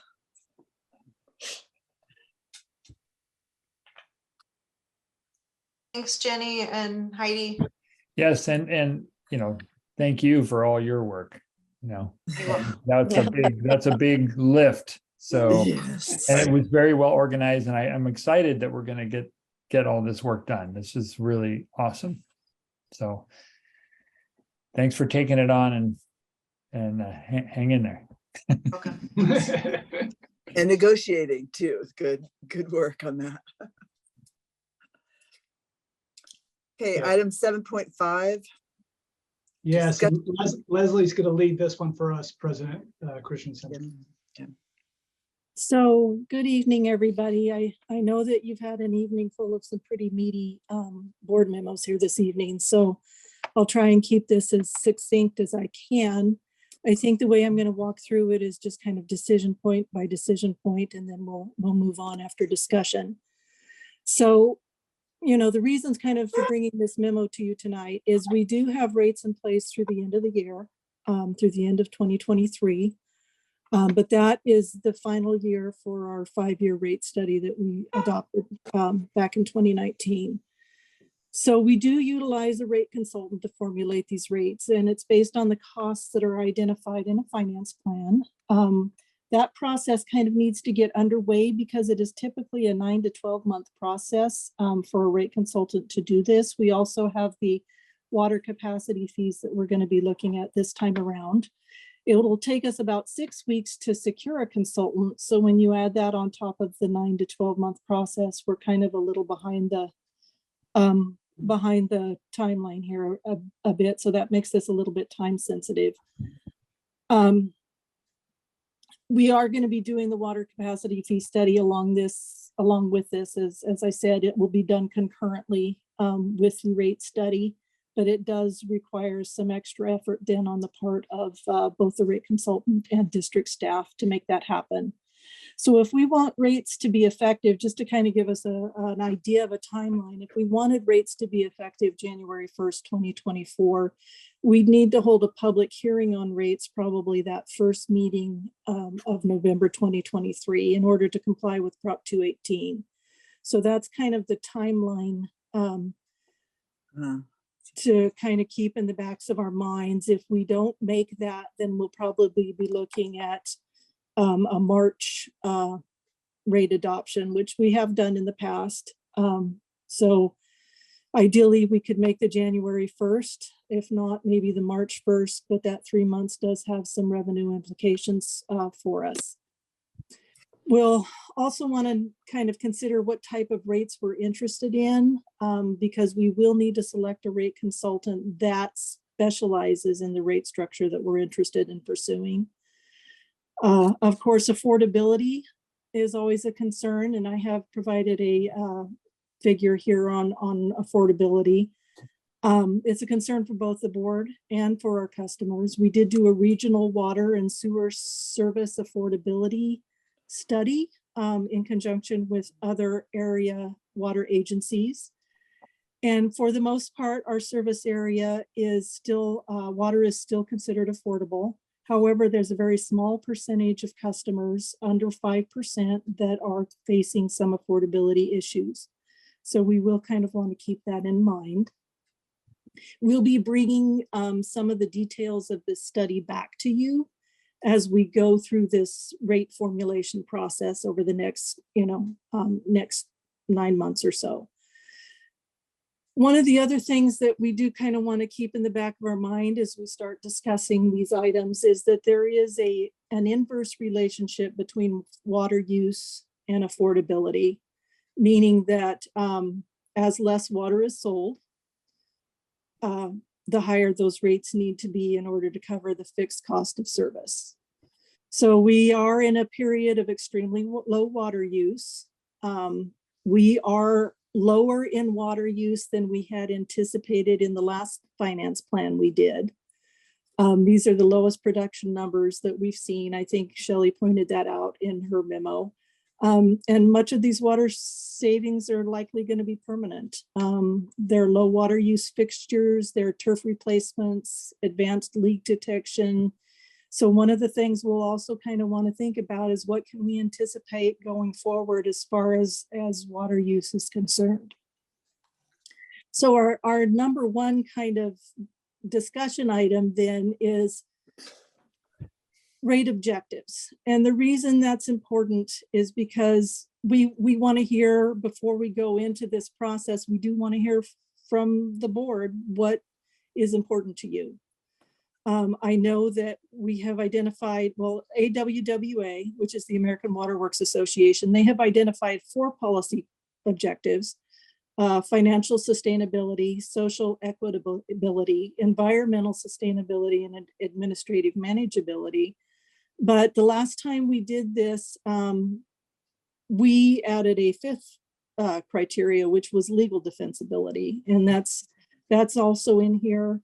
I know that all of these objectives are important. They're all desirable, but the reason we kind of need to prioritize them a little bit is because there is no single rate structure that will satisfy all these criteria. So identifying what our objectives are, our primary objectives are, with the understanding that ideally we'd like to meet all of these to the extent that we can, but identifying the main objectives can help guide our discussion on rate structure. So given that we do have these five objectives that we're talking about, once again, that's financial sustainability, making sure that we have enough revenue to keep the district afloat and to meet the requirements of our debt covenants now that we've taken on the debt that we have for Pure Water Soquel. Financial sustainability is going to be a key factor, but we also want to consider social equitability amongst our different amongst our different customer classifications. We also want to consider environmental sustainability, meeting the state's mandates for efficient water use, meeting our own board's concerns about conservation and efficient water use. We've also got administrative manageability, and that's kind of a little bit talking about how easy is it for our customers to understand what they're paying for in their rates, how that a customer could take a look at that and maybe forecast what their rates are going to be based on their water use, that it's not unduly burdensome to figure that out, and that it's a fairly simple process for us to go ahead and bill those rates. And then, of course, legal defensibility, more and more water agencies are being challenged. We ourselves have been in the past challenged on our rates. And a more complex rate structure can sometimes lead itself to more legal challenges. So I just kind of want to take us then to decision point number 1, which I'd like to open up to the board for discussion. And that is, what are your most important policy objectives if you could maybe select 1 or 2 out of the list of 5 that we've given you? I ranked them 1 through 5. Excellent. Excellent. Bruce has got his hand up, so I don't know, Carla, whatever you want, however you want to do Oh, this. well, we can have questions as long as you remind me to ask for comments from the public. Okay, so I'll flip the list here. Okay, I'll look. Dr. Jaffe, go ahead.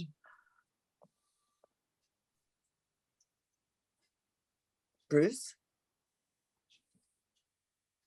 Telepathic messages are being sent. Okay, thank you. I answer affirmatively. Don't we get, so we're being asked to do something here. We're to rank them out. I'd like to hear if there are any public comments on this entire item. I looked and there were no public hands raised. No, yeah, there's nothing I can see, I'm afraid. That's correct. I did not see any members of the public. We have 1 member of the public online. Okay. Jennifer has a comment. Who does? What? I said, maybe she does have a comment. Okay. Well, I don't, I guess, But- But this is the time to speak up, but I haven't heard from her. Okay. So, Tom, I know you've rated these 1 to 5, but I see some of these things don't get a rating. It's basically a fatal flaw. How can you not say we need financial stability? yeah, So that's a no-brainer. Legal defensibility, yes. And then to me, the remaining 3, social equitability and environmental sustainability and administrative manageability. The administrative manageability, tongue twisters. There are 2 different things. One is, it talks about some are much simpler to understand, and the other is less expensive to administer. So that to me is a mixed bag. And it says a complex rate structure can sometimes create mistrust in the community and be more costly to implement. So customers do like to know how their rates, how that bill is being calculated. for sure, Yeah. for sure. So then the more complex you make it, the more difficult it is to understand. Anyway, so I'm throwing out 2, so I've got 3. And I'll let Tom go first. I just wanted to say, financial stability is a must, and legal defensibility is a must. So I don't have my 3. I'd like to hear the other directors. well, I can go ahead then. So, I gave it a lot of thought and I agree with you on that point. Like, I don't know if financial sustainability really is an option. It has to happen. Yeah. Some of them lend themselves more towards legal challenge than others. It's not a definitive thing like financial sustainability. We got to just have a budget and make sure the rates are going to meet what that budget looks like it's going to be. But some rates tend to be more variable, right? So you can't count on them quite as much.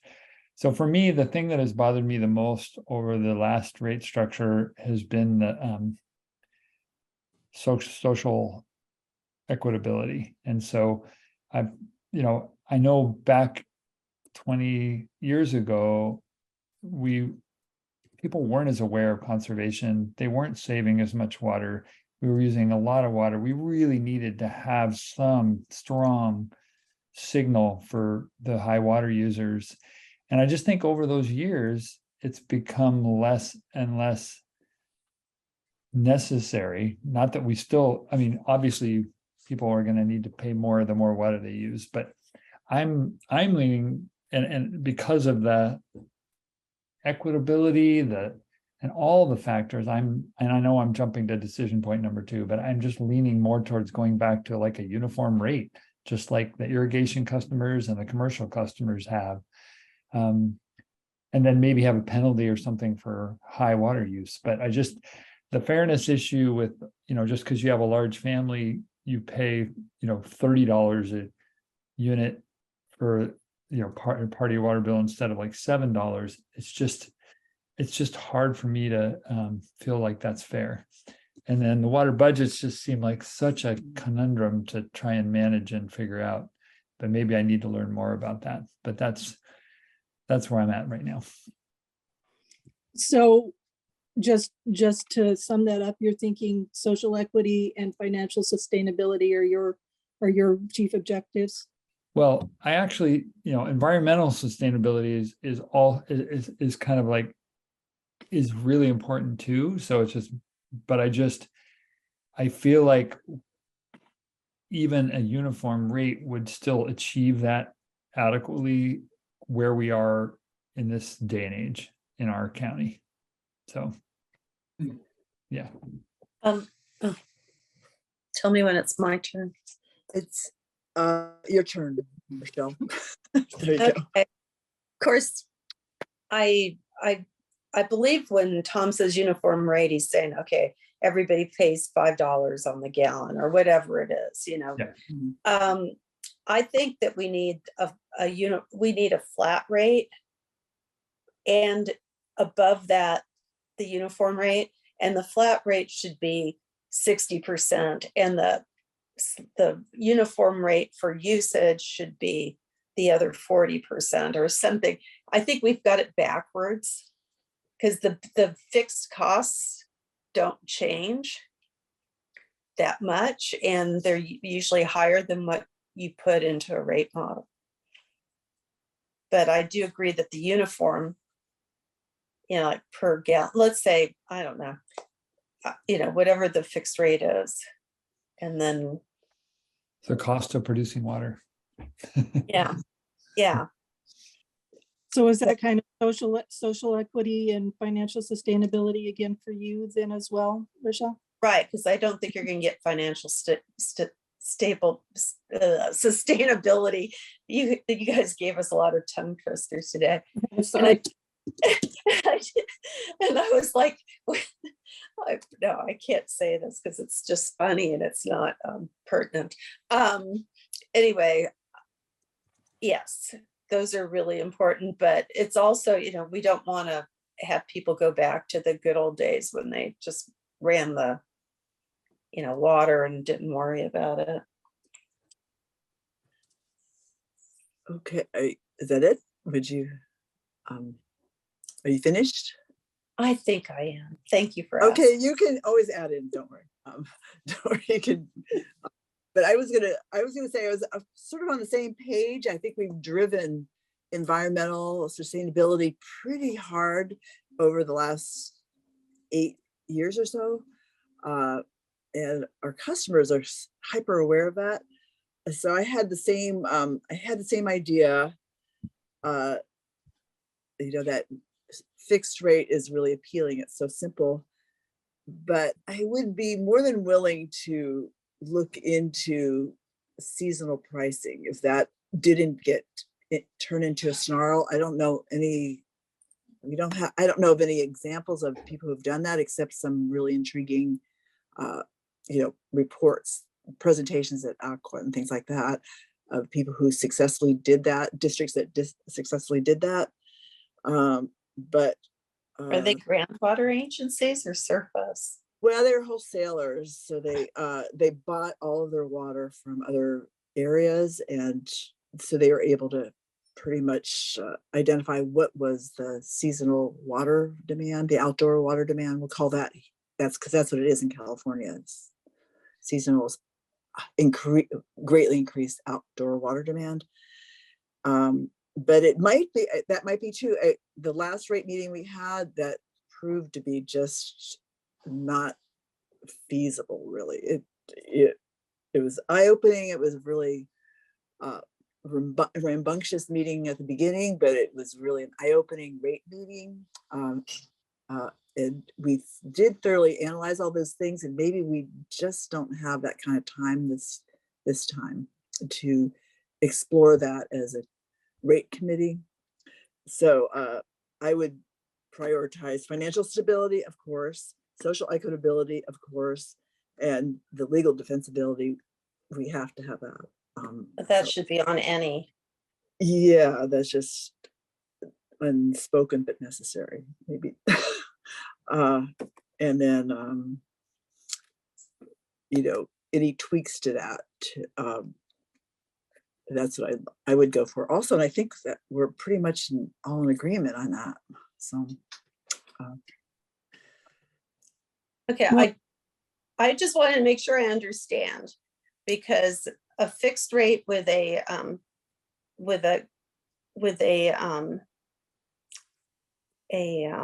fixed usage rate would do both. What you're talking about and what Tom is talking about. So are you talking about a fixed rate where every account pays, say, $100 a month for water, regardless of how much they use? No, That's not what it Okay. is. I think what Rochelle's kind of Talking getting about at a is, uniform rate with a higher meter charge. yes, Right. Okay. a higher fixed portion is what I think Rochelle was saying. The month- What I'm saying is, let's say $50 a month is the everybody. Infrastructure. Yeah. Yeah, and then there's a rate that's fixed for everybody. So let's say it's, just to make up a number, okay, it's $5 per gallon. And I know it's not going to be that, because you could buy $1 gallon of water at the store. But you know, so that would be the Volumetric rate. volumetric part. So there would be a fixed plus a volumetric. Thank you, Tom. Sorry. That helped me. Okay. And what I hear, tell me if I'm correct, that Rochelle, because of the Director Lather, because of we have fixed costs, we almost have things flip-flop. That portion maybe being higher than what it currently is, which I think is around 40 or 45%. We're And- currently at 40%. 40% Okay. fixed. But our truly fixed costs are more than that. They're Oh, yeah. 96%. Right. Yeah, they're Well, not this, them, but But we still want a conservation signal. Right.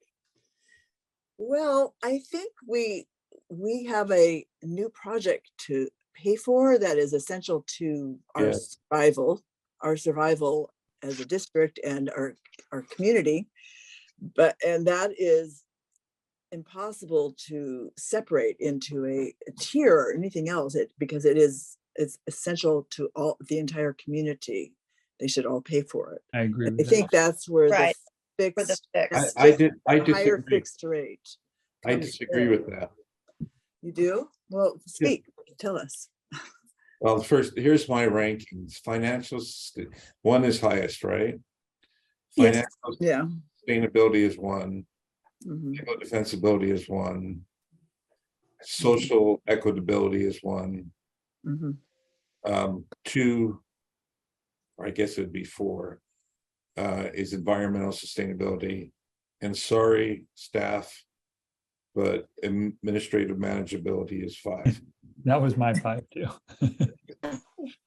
But you know, within reason, don't want to create something very, very difficult to manage, but or we don't want to create something that's so complex that it creates mistrust. And part of that is in the legal defensibility. You're more likely to have legal challenges if you have mistrust. But Carla, you just said that everybody, it helps everybody. And Mhm. so everybody should pay for it. And the way I look at it right now, and I could change my way of looking at it, is that assuming we operate at full capacity for Soquel, for pure water Soquel, Mhm. the more water that's used, the less that for irrigation, Mhm. whatever the category is, the less will go into the basin and will be less protective. So I actually value something that would still decrease our water use. And there might be a tier for pure water Soquel Mhm. water and a tier for non-pure water Soquel. And how you do that could be tricky. But No, it's a good point. It's a very good point because yeah, I didn't consider that, but it's just hard to separate that out. I don't. Without going into a budget thing, without going into a Not budget. going into a water budget. I don't think we can do it exactly, but we might be able to do it Mhm. good enough. Mhm. So there is some signal that you're using so much that you're actually endangering the water supply for everybody. But because what if everybody goes up, increases their water usage to the point where all pure water Soquel is going to usage and none's going to healing the basin and stopping saltwater? Not likely. I do agree with you, Tom, that people get the message. I don't know if I think that they all get the message, because No, and that's, but I do think that, the price of water, even at a uniform rate nowadays, is still a pretty good conservation signal. it could be. Yeah, just to clarify that for you, Dr. Liu, our current uniform rate is over $15 a unit. Right. So it's not, there is a pricing signal there. There definitely is one more unit of water is going to cost you another $15 on your bill. That's not inconsiderable. Yeah. And we still do have, correct me if I'm wrong, Leslie, people with thousands of dollars bills, especially during the summer. And those people are typically not going to be responsive to a pricing signal, nor are they going to be responsive to an environmental message. They're simply people who have the resources to use the water, and they're going to do so. So maybe that's a separate issue than a rate structure. Probably is. I like your idea, Carla, about the seasonal, but I'd like to, maybe we could have a presentation on it to just hear, have it. What season are you in when you're in a drought? It's a 12-year season, I guess. Then. So I'm going to go ahead and I did receive your feedback on, I'm hearing financial, social equity, and of course, legal are all extremely important. And so moving on then to the next point, and I think you guys have already kind of started this discussion a little bit. Emma, if you wouldn't mind taking us to page 181. Your little chart. There's a little chart. I don't know if you can enlarge that at all, but we do have some rate structure alternatives to think about here. We are currently utilizing the inclining block tiered structure with 2 tiers for our residential customers, and we're using the uniform rate for our commercial and outdoor use customers. Currently, our commercial and outdoor use volumetric rate, as I said, is at $15.25 a unit. What's our lowest tier right now? Our lowest tier is at $9.10 a unit. Okay. So one of the thing, or a couple of the things we want to keep in mind when we're kind of going through this process is, and we may need to bring this back for further discussion. I fully understand that it's a lot of information, but rate setting has been refined over the last few years, probably even since we did our last rate study, by legal decisions. The number and threshold of tiers, if we do opt for an inclining tiered structure again, the number and thresholds of those tiers are not guaranteed. It depends upon our cost of service. It could be that a rate consultant determines that we are not eligible for any more than one tier, or they may determine that we could do two tiers or 3 tiers. But those pricing differentials could be huge again, like we have now. We jumped from $9.10 a unit to $41 a unit. Oh, it's 9 to 41. Yeah. Yeah. So those things are That not just- necessarily something that we have a great deal of control over. Those are mainly determined for us by our cost of service. So just kind of keep those in mind when we talk about this, but there is a variety of rate structures available to us. You can see from that little table 1 chart that when you are talking financial sustainability, your uniform rate and your seasonal rate are not too bad. I think we can all decide that the flat rate and the declining rate are not options. They're not options. So we're mainly looking at the four at the bottom. So ranking higher on financial sustainability and even social equity, uniform rates, seasonal rates are doing well. The question mark under uniform rates is talking about how much of a conservation signal are you sending with your uniform rate? Not very much if you're paying $1.02 a unit for water, but when you're paying $15, $16 a unit for water, that's a considerably more robust pricing signal. That's what I think the difference is nowadays. Yeah. I'm a little confused. You only can have one type of rate structure. You can't have 2 in the same. We do have 2 types of rate structures now. We have the inclining rate for our residential customers, and we have a uniform rate for our commercial and outdoor use customers, mainly because we have not discovered a way to do tiered rates for our commercial and outdoor use customers. If there were a way to do that, we probably would be all inclining tiered. But You Rochelle, do have a flat fee already, and then you have that. okay, Rochelle, I think within the uniform rate, there's right. also, there's a fixed portion of your rates, and then there's a volumetric portion. It's still, Right. it's still, but so But that's the fixed rate. I mean, that's it's not the flat rate, but there is a, even though if we chose the uniform rate, there would just be one tier, and that would be whatever percentage of the rate. And then they'd also, everybody would still have that fixed portion, for their meter charge. But it's just the meter charge. Well, it's whatever, it's 40% now. We increased it from 35 to 40, I think, at the last rate. It's sort of an infrastructure charge, actually. It's Yeah. So- Okay, that's where I was reading this whole thing and I'm like, why are we just picking one? I don't understand. But that's that's flat whatever- rate is not the same as fixed rate. Okay. Correct. Each one of those rate structures has 2 components to it. One of it is the fixed meter charge. The other is the volumetric water use charge, except for water budgets.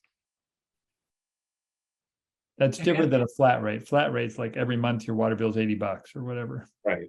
And even if you say the board was inclined toward water budgets or inclining rate, it may not apply to a certain sector like commercial, because it's hard to water budgets, Yeah, every business is a different. successful restaurant versus one not. I mean, it's probably possible, but again, what you get for what you give, what you're looking for.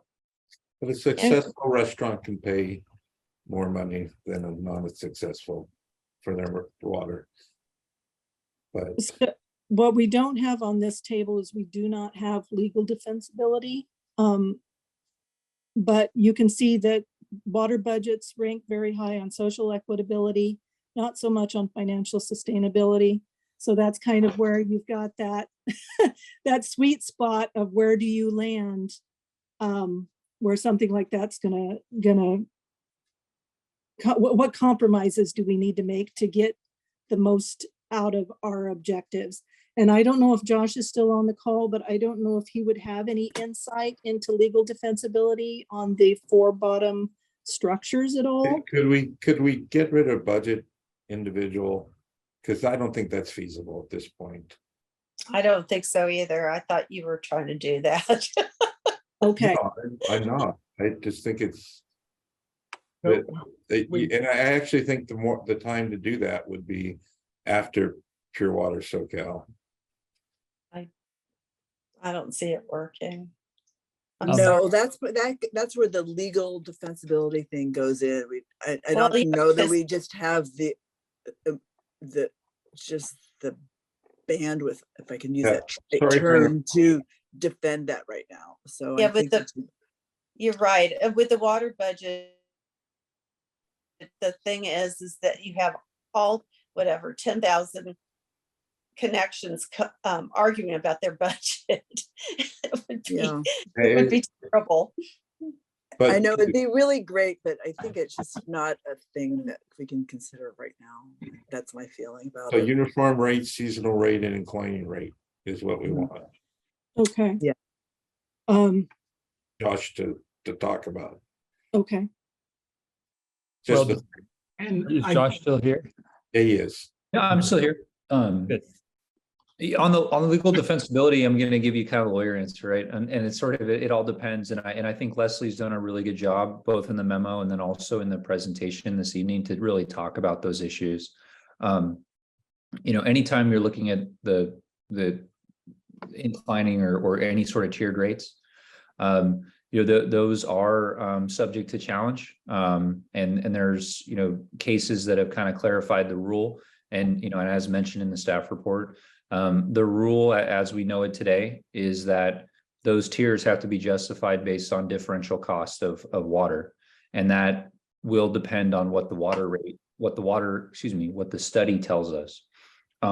So, the short answer on legal defensibility for something like that is it is defensible as long as we've done our homework and shown that those tiers are based on cost of service. I have a question about the seasonal rate. Is there if the rates go up is it where the rates would go up for everybody in the summer, even for their baseline usage? usually what you have is like a second tier that Okay, it would be a second tier. it's kind of like that is what I've seen. But I think what Leslie's trying to achieve tonight, and I see Melanie has her hand up, but is, can we do what you're indicating to us is good in the sense that I think any rate consultant can handle those middle 3 that you're talking about, uniform, seasonal, and inclining. Maybe less so towards seasonal. And maybe we don't give us so much emphasis on that, even though I hear President Christensen talking about it, but you even seem to back off. But we're trying to wrap our arms around, if we go out for a consultant, what's their specialty need to be. And so I think this is very helpful. But Yeah, usually a specialty for a rate consultant would probably be the water budget arena. Yeah. So it does help to know that, you're interested in those middle 3. That helps kind of define where we're going. Yes. And that actually does leave it kind of available for further discussion. We could still go out for a rate consultant without having made a firm decision amongst those 3 and continue to discuss it going forward. So I have a question for But it- Josh. Melanie had her hand up too. Okay, maybe Melanie should talk before me. I didn't realize that. Yes. Yes. Morning. Melanie? Can you hear me? Yes. Question, a follow-up on Director Jaffe's comment related to the budget rates being when Pure Water Soquel comes online, and just kind of the timing related to what we're looking at for a rate analysis, and if we're looking at going again in like a 3-year package or multi-year, or if it's just 1 or 2 years, because I think there could be, kind of a change potentially during the time that Pure Water Soquel comes on and the duration of this rate study. And then my second question was, I know that there's always an interest to balance kind of the multifamily people or people that are in a single family home, but like, you know, there's many people versus 2 people in a single family home. And how would we address with that if we don't look at budget based? And I will indicate that my recommendation was going to be that we go out for a 4-year rate study. That's 1 year more than we have in the past, correct? Right It's now, 5. we just did a 5-year. So Oh. it's one year less than our most recent one. And why are you recommending less? Because things will change. I'm just recommending it because it keeps us on kind of an even year situation. Oh, every 4 years. Okay. Yeah. Yeah. Okay. And then one of the things to the seasonal rates, if you wouldn't mind scrolling down a little bit on the page, there is a section here on seasonal rates, and this is from the AWWA manual.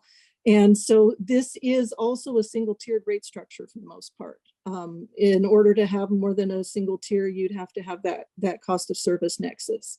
So this is considered for the most part a single tiered structure, and it would go up for everybody in the wintertime or everybody in the summertime and go down in the wintertime. I don't see how that's fair so it's like, Businesses. that doesn't meet my social equitability thing. Well, it's socially equitable in that everybody is paying the same rate. I know, but I meant like if somebody has a garden that, I don't know, they're raising food, I don't know. Yeah. Yeah, so that's one consideration is you do kind of get then into some, you're not even talking social equitability at that point, you're talking lifestyle choices. So the price of water just goes up in the summertime. Is that essentially? The price of water goes up in the Yeah. summertime and goes down in the wintertime. Okay. And the logic for that would be what? Just, To send that higher conservation signal during the peak period of usage. and there could be something with system capacity too, right? Correct. I was just going to say that for the legal defensibility side, it does need to have a cost of service allocation, and I think we could justify that on peaking. Peak demand. Yeah. Peaking demand. So Josh, what do you think about the flat rate? Would you give it like 10 pluses?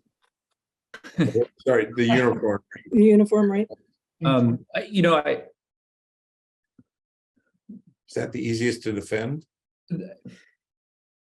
Probably. Yes. I mean, the short answer is yes. I think given we have a single water source, I mean, it isn't like an imported water situation like we mentioned earlier, that is the easiest from a defensibility perspective, but I don't want to, but I do believe that tiers could be justified if we do our homework and we should see those cost differences. And I think we would see that. And it is my idea of pure water Soquel having a greater cost totally off base in affecting tiers. It's not off base. I think it's something we would want to work really closely with with the consultant to do our homework to show that. But I wouldn't want to say right now it's off base. Yeah, but it has the issue though that part of our rates will be in play when there isn't pure water Soquel, and part of them will be in play after pure water Soquel. So, and we'd want to really think through that issue. And I think there will be a lot of homework for the rate consultant as to how pure water affects cost in general, and that will be an issue we grapple with regardless of the rate structure. And so I'm just going to go ahead and move us quickly by decision point number 2, because I think with the feedback. You got what you needed needed. this evening. Yeah, I think that kind of gives us the direction we're going to head on an RFP or an RFQ. So then my next question to you would probably be then, we would like to utilize the services of a water rates advisory committee. And I'm asking for the board's input on whether they would like to utilize that water rates advisory committee again through this rate study, and if so, to kind of give us some idea on, I think you've already decided decision point number 3, they wouldn't have so much of a focus on which type of rate structure we pick, but more on the details of some of those rate structures. So given that, how much oversight would the board like to have on this committee formation process? Is this something where you guys would like to see the applications come back to you, a meeting schedule, be part of the interview process? Or would you like to leave that component up to staff to do? Can I ask a question? Did we have just a couple board members involved in that selection process last time or not? Last time we formed the committee, and then we had 2 board members Okay. who served on the ad hoc committee. And that is one of the motions this evening, is to go ahead and identify if there are 2 directors who would like to participate on the committee. Okay. And they could help, for those 2, I presume, could help with the recruitment or whatever, the Yeah. design of the Water Rates Advisory Committee. So it's not just staff input. Right. If they wanted If to. they so choose, if 2 board members want to participate. I'm fine with staff or staff and board members doing that. I am too. Okay. And so that kind of takes us down to the last discussion this evening would be the RFQ process. Technically, under our purchasing policy, we don't have to do an RFQ, but because these are professional services and the complexities of those services, I would like to do that qualification solicitation. Is this something that the board would like us to bring back a draft RFQ, or are we okay to proceed with issuance of an RFQ and selection of a rate consultant under the authority of the general manager? Would that be a different RFQ if the board kind of just decided not to really get into tiered rates, or because that's such a much?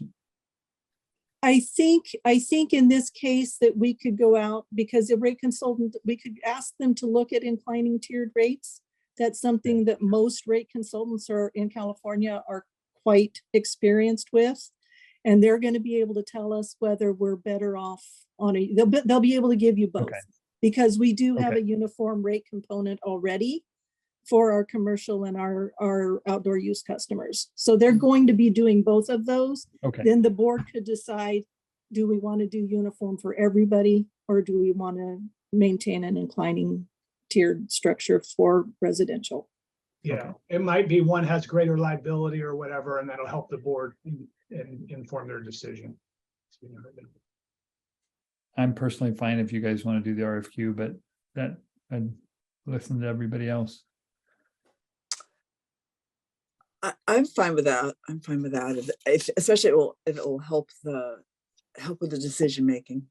The Sure. process go fast. too. The knowledge gives you confidence in. I think staff understands where we're coming from, so I'm happy with them doing the RFQ. Yeah, we have done rate consultant selection in the past. It's not necessarily a new thing to consider here. So that kind of takes us down real quick to some motions. Okay. Well, You have already provided direction, the decision points in the memo. And then are there 2 people that are interested in being on the committee, Water Rates Advisory Committee? well, Bruce Daniels isn't here. He was on it last year. I mean, the last time. Really? I was joking.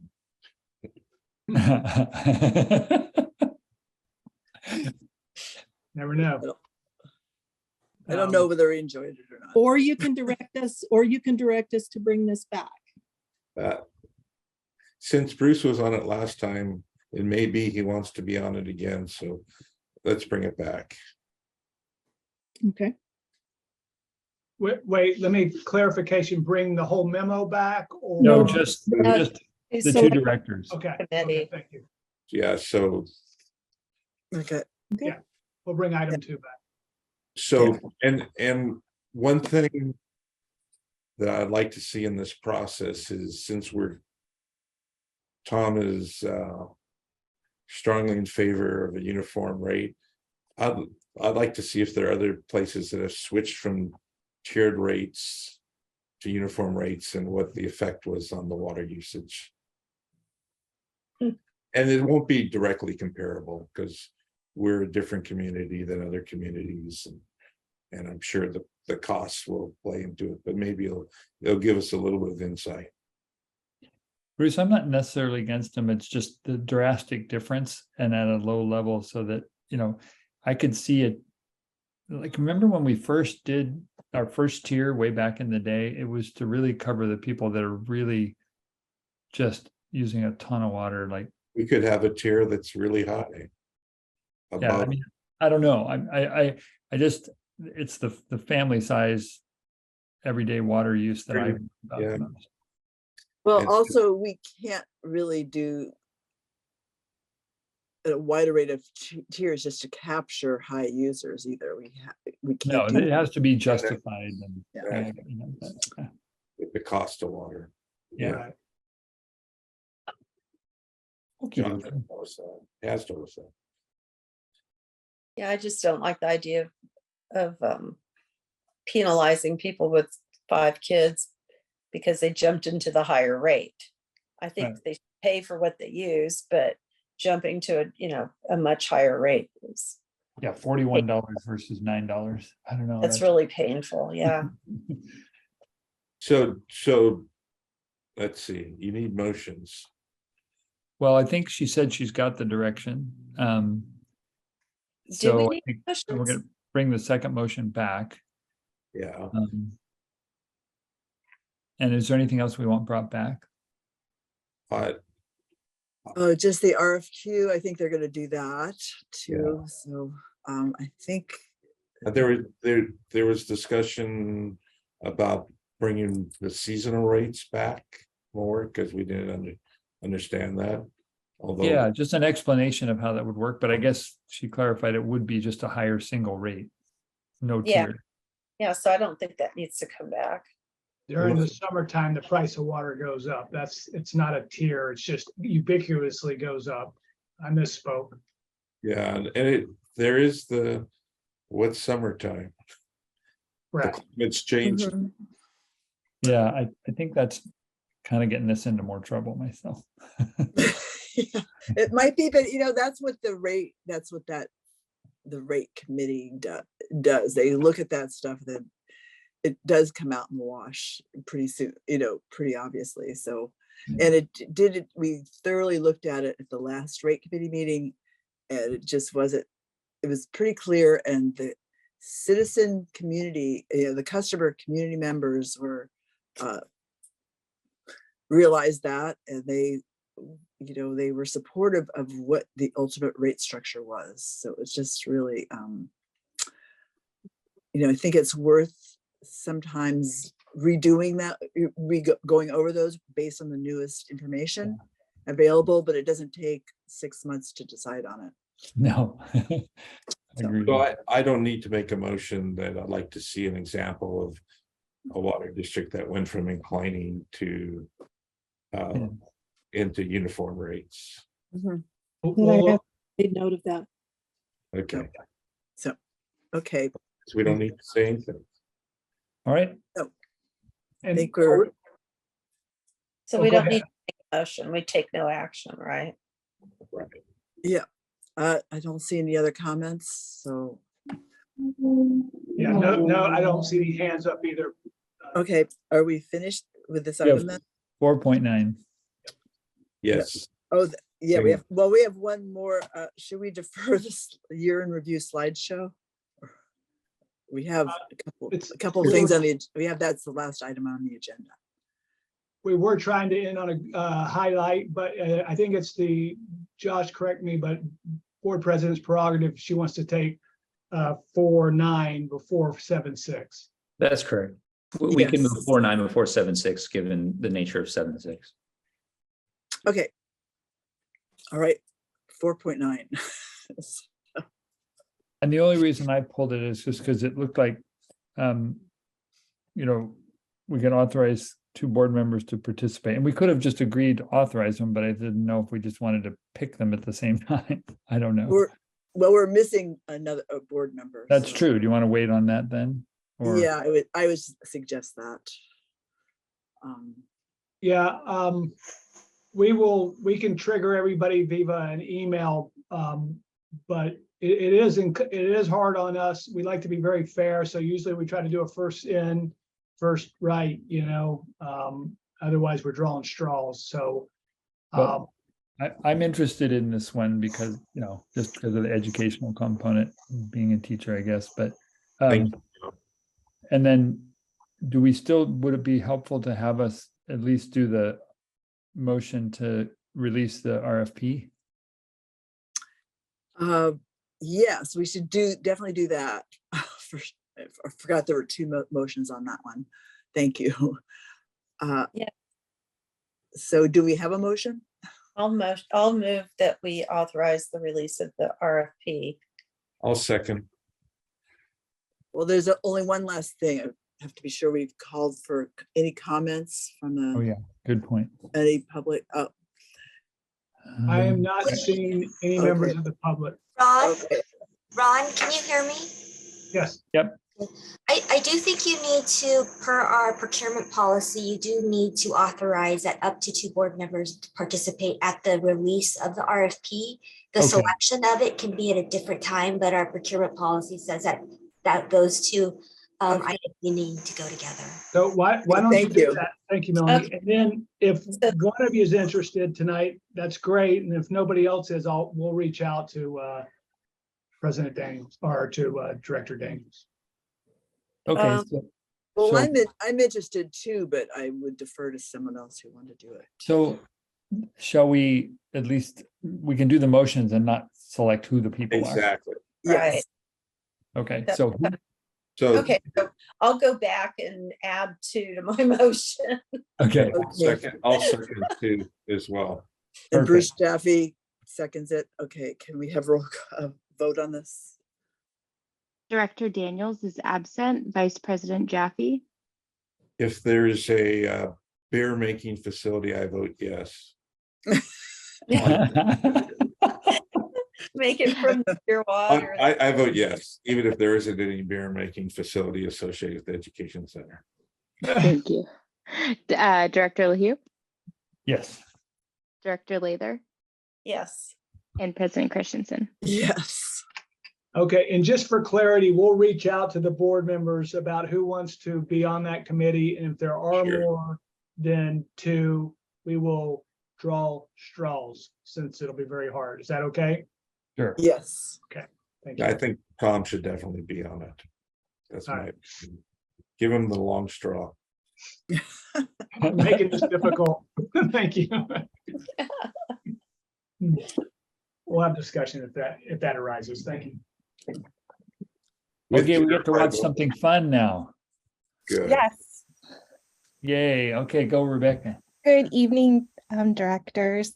I'm not gonna talk long, just that outreach team put together this overview of 2022 for the entire district. So let me know if you can't hear the sound. There's some music. It's not critical that you hear it, but it makes it more fun to listen to. Here we go.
we did a lot.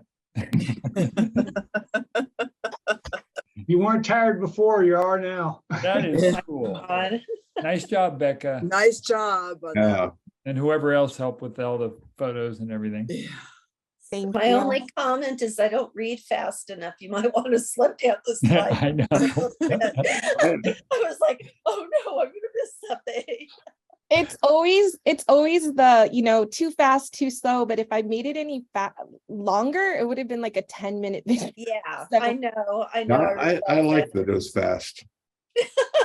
Make me read faster. Engineers do not read fast. Yeah, We but will I've done, post on our website, so you'll be able to watch it over and over Oh, again. nice. You can put it in slow mode, Rochelle. yeah, you got two modes. The musical. Fast readers and slow readers. That's great. Yeah. Okay. The Rochelle mode and the Bruce mode. So I don't want to rush things here, but we do have to move into closed session now. Oh, Yeah. yeah. Right, Okay. and Becca wasn't online when we just discussed that, so Josh, help me out, but I believe Becca and Emma, you need to stay online here for when we come back out of closed session. Is that correct? Yes. We have Yes, to report please. out. For one of them. Yeah. And Becca, you can get off and make me host, and I can do that. and Josh, who all needs to come back? Is it the whole board? Is it just the board president and maybe? Yeah, me? just the board president would be okay. Okay. Emma, Okay. do you have this PDF that you can throw up? Yes, I can. I have one on my desktop. Okay, perfect. You guys are great. We'll see you in closed session. Thank you. And We'll then- see you in closed session. Okay. Goodbye. Bye.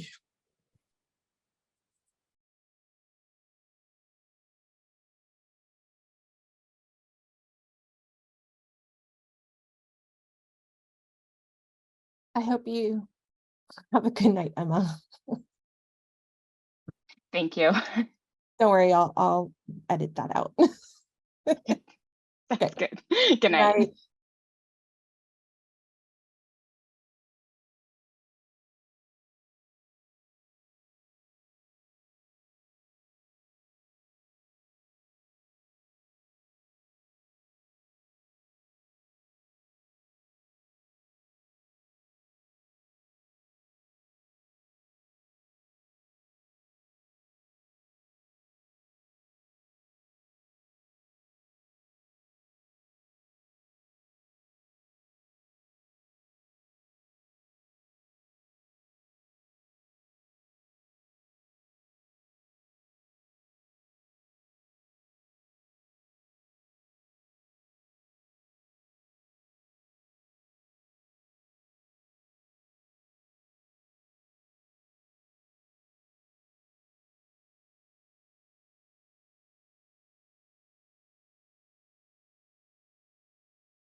Hey, Josh. Hey, Emma. Carla and Ron should be joining any second. We just finished. Great. I just see I have to promote them to panelist.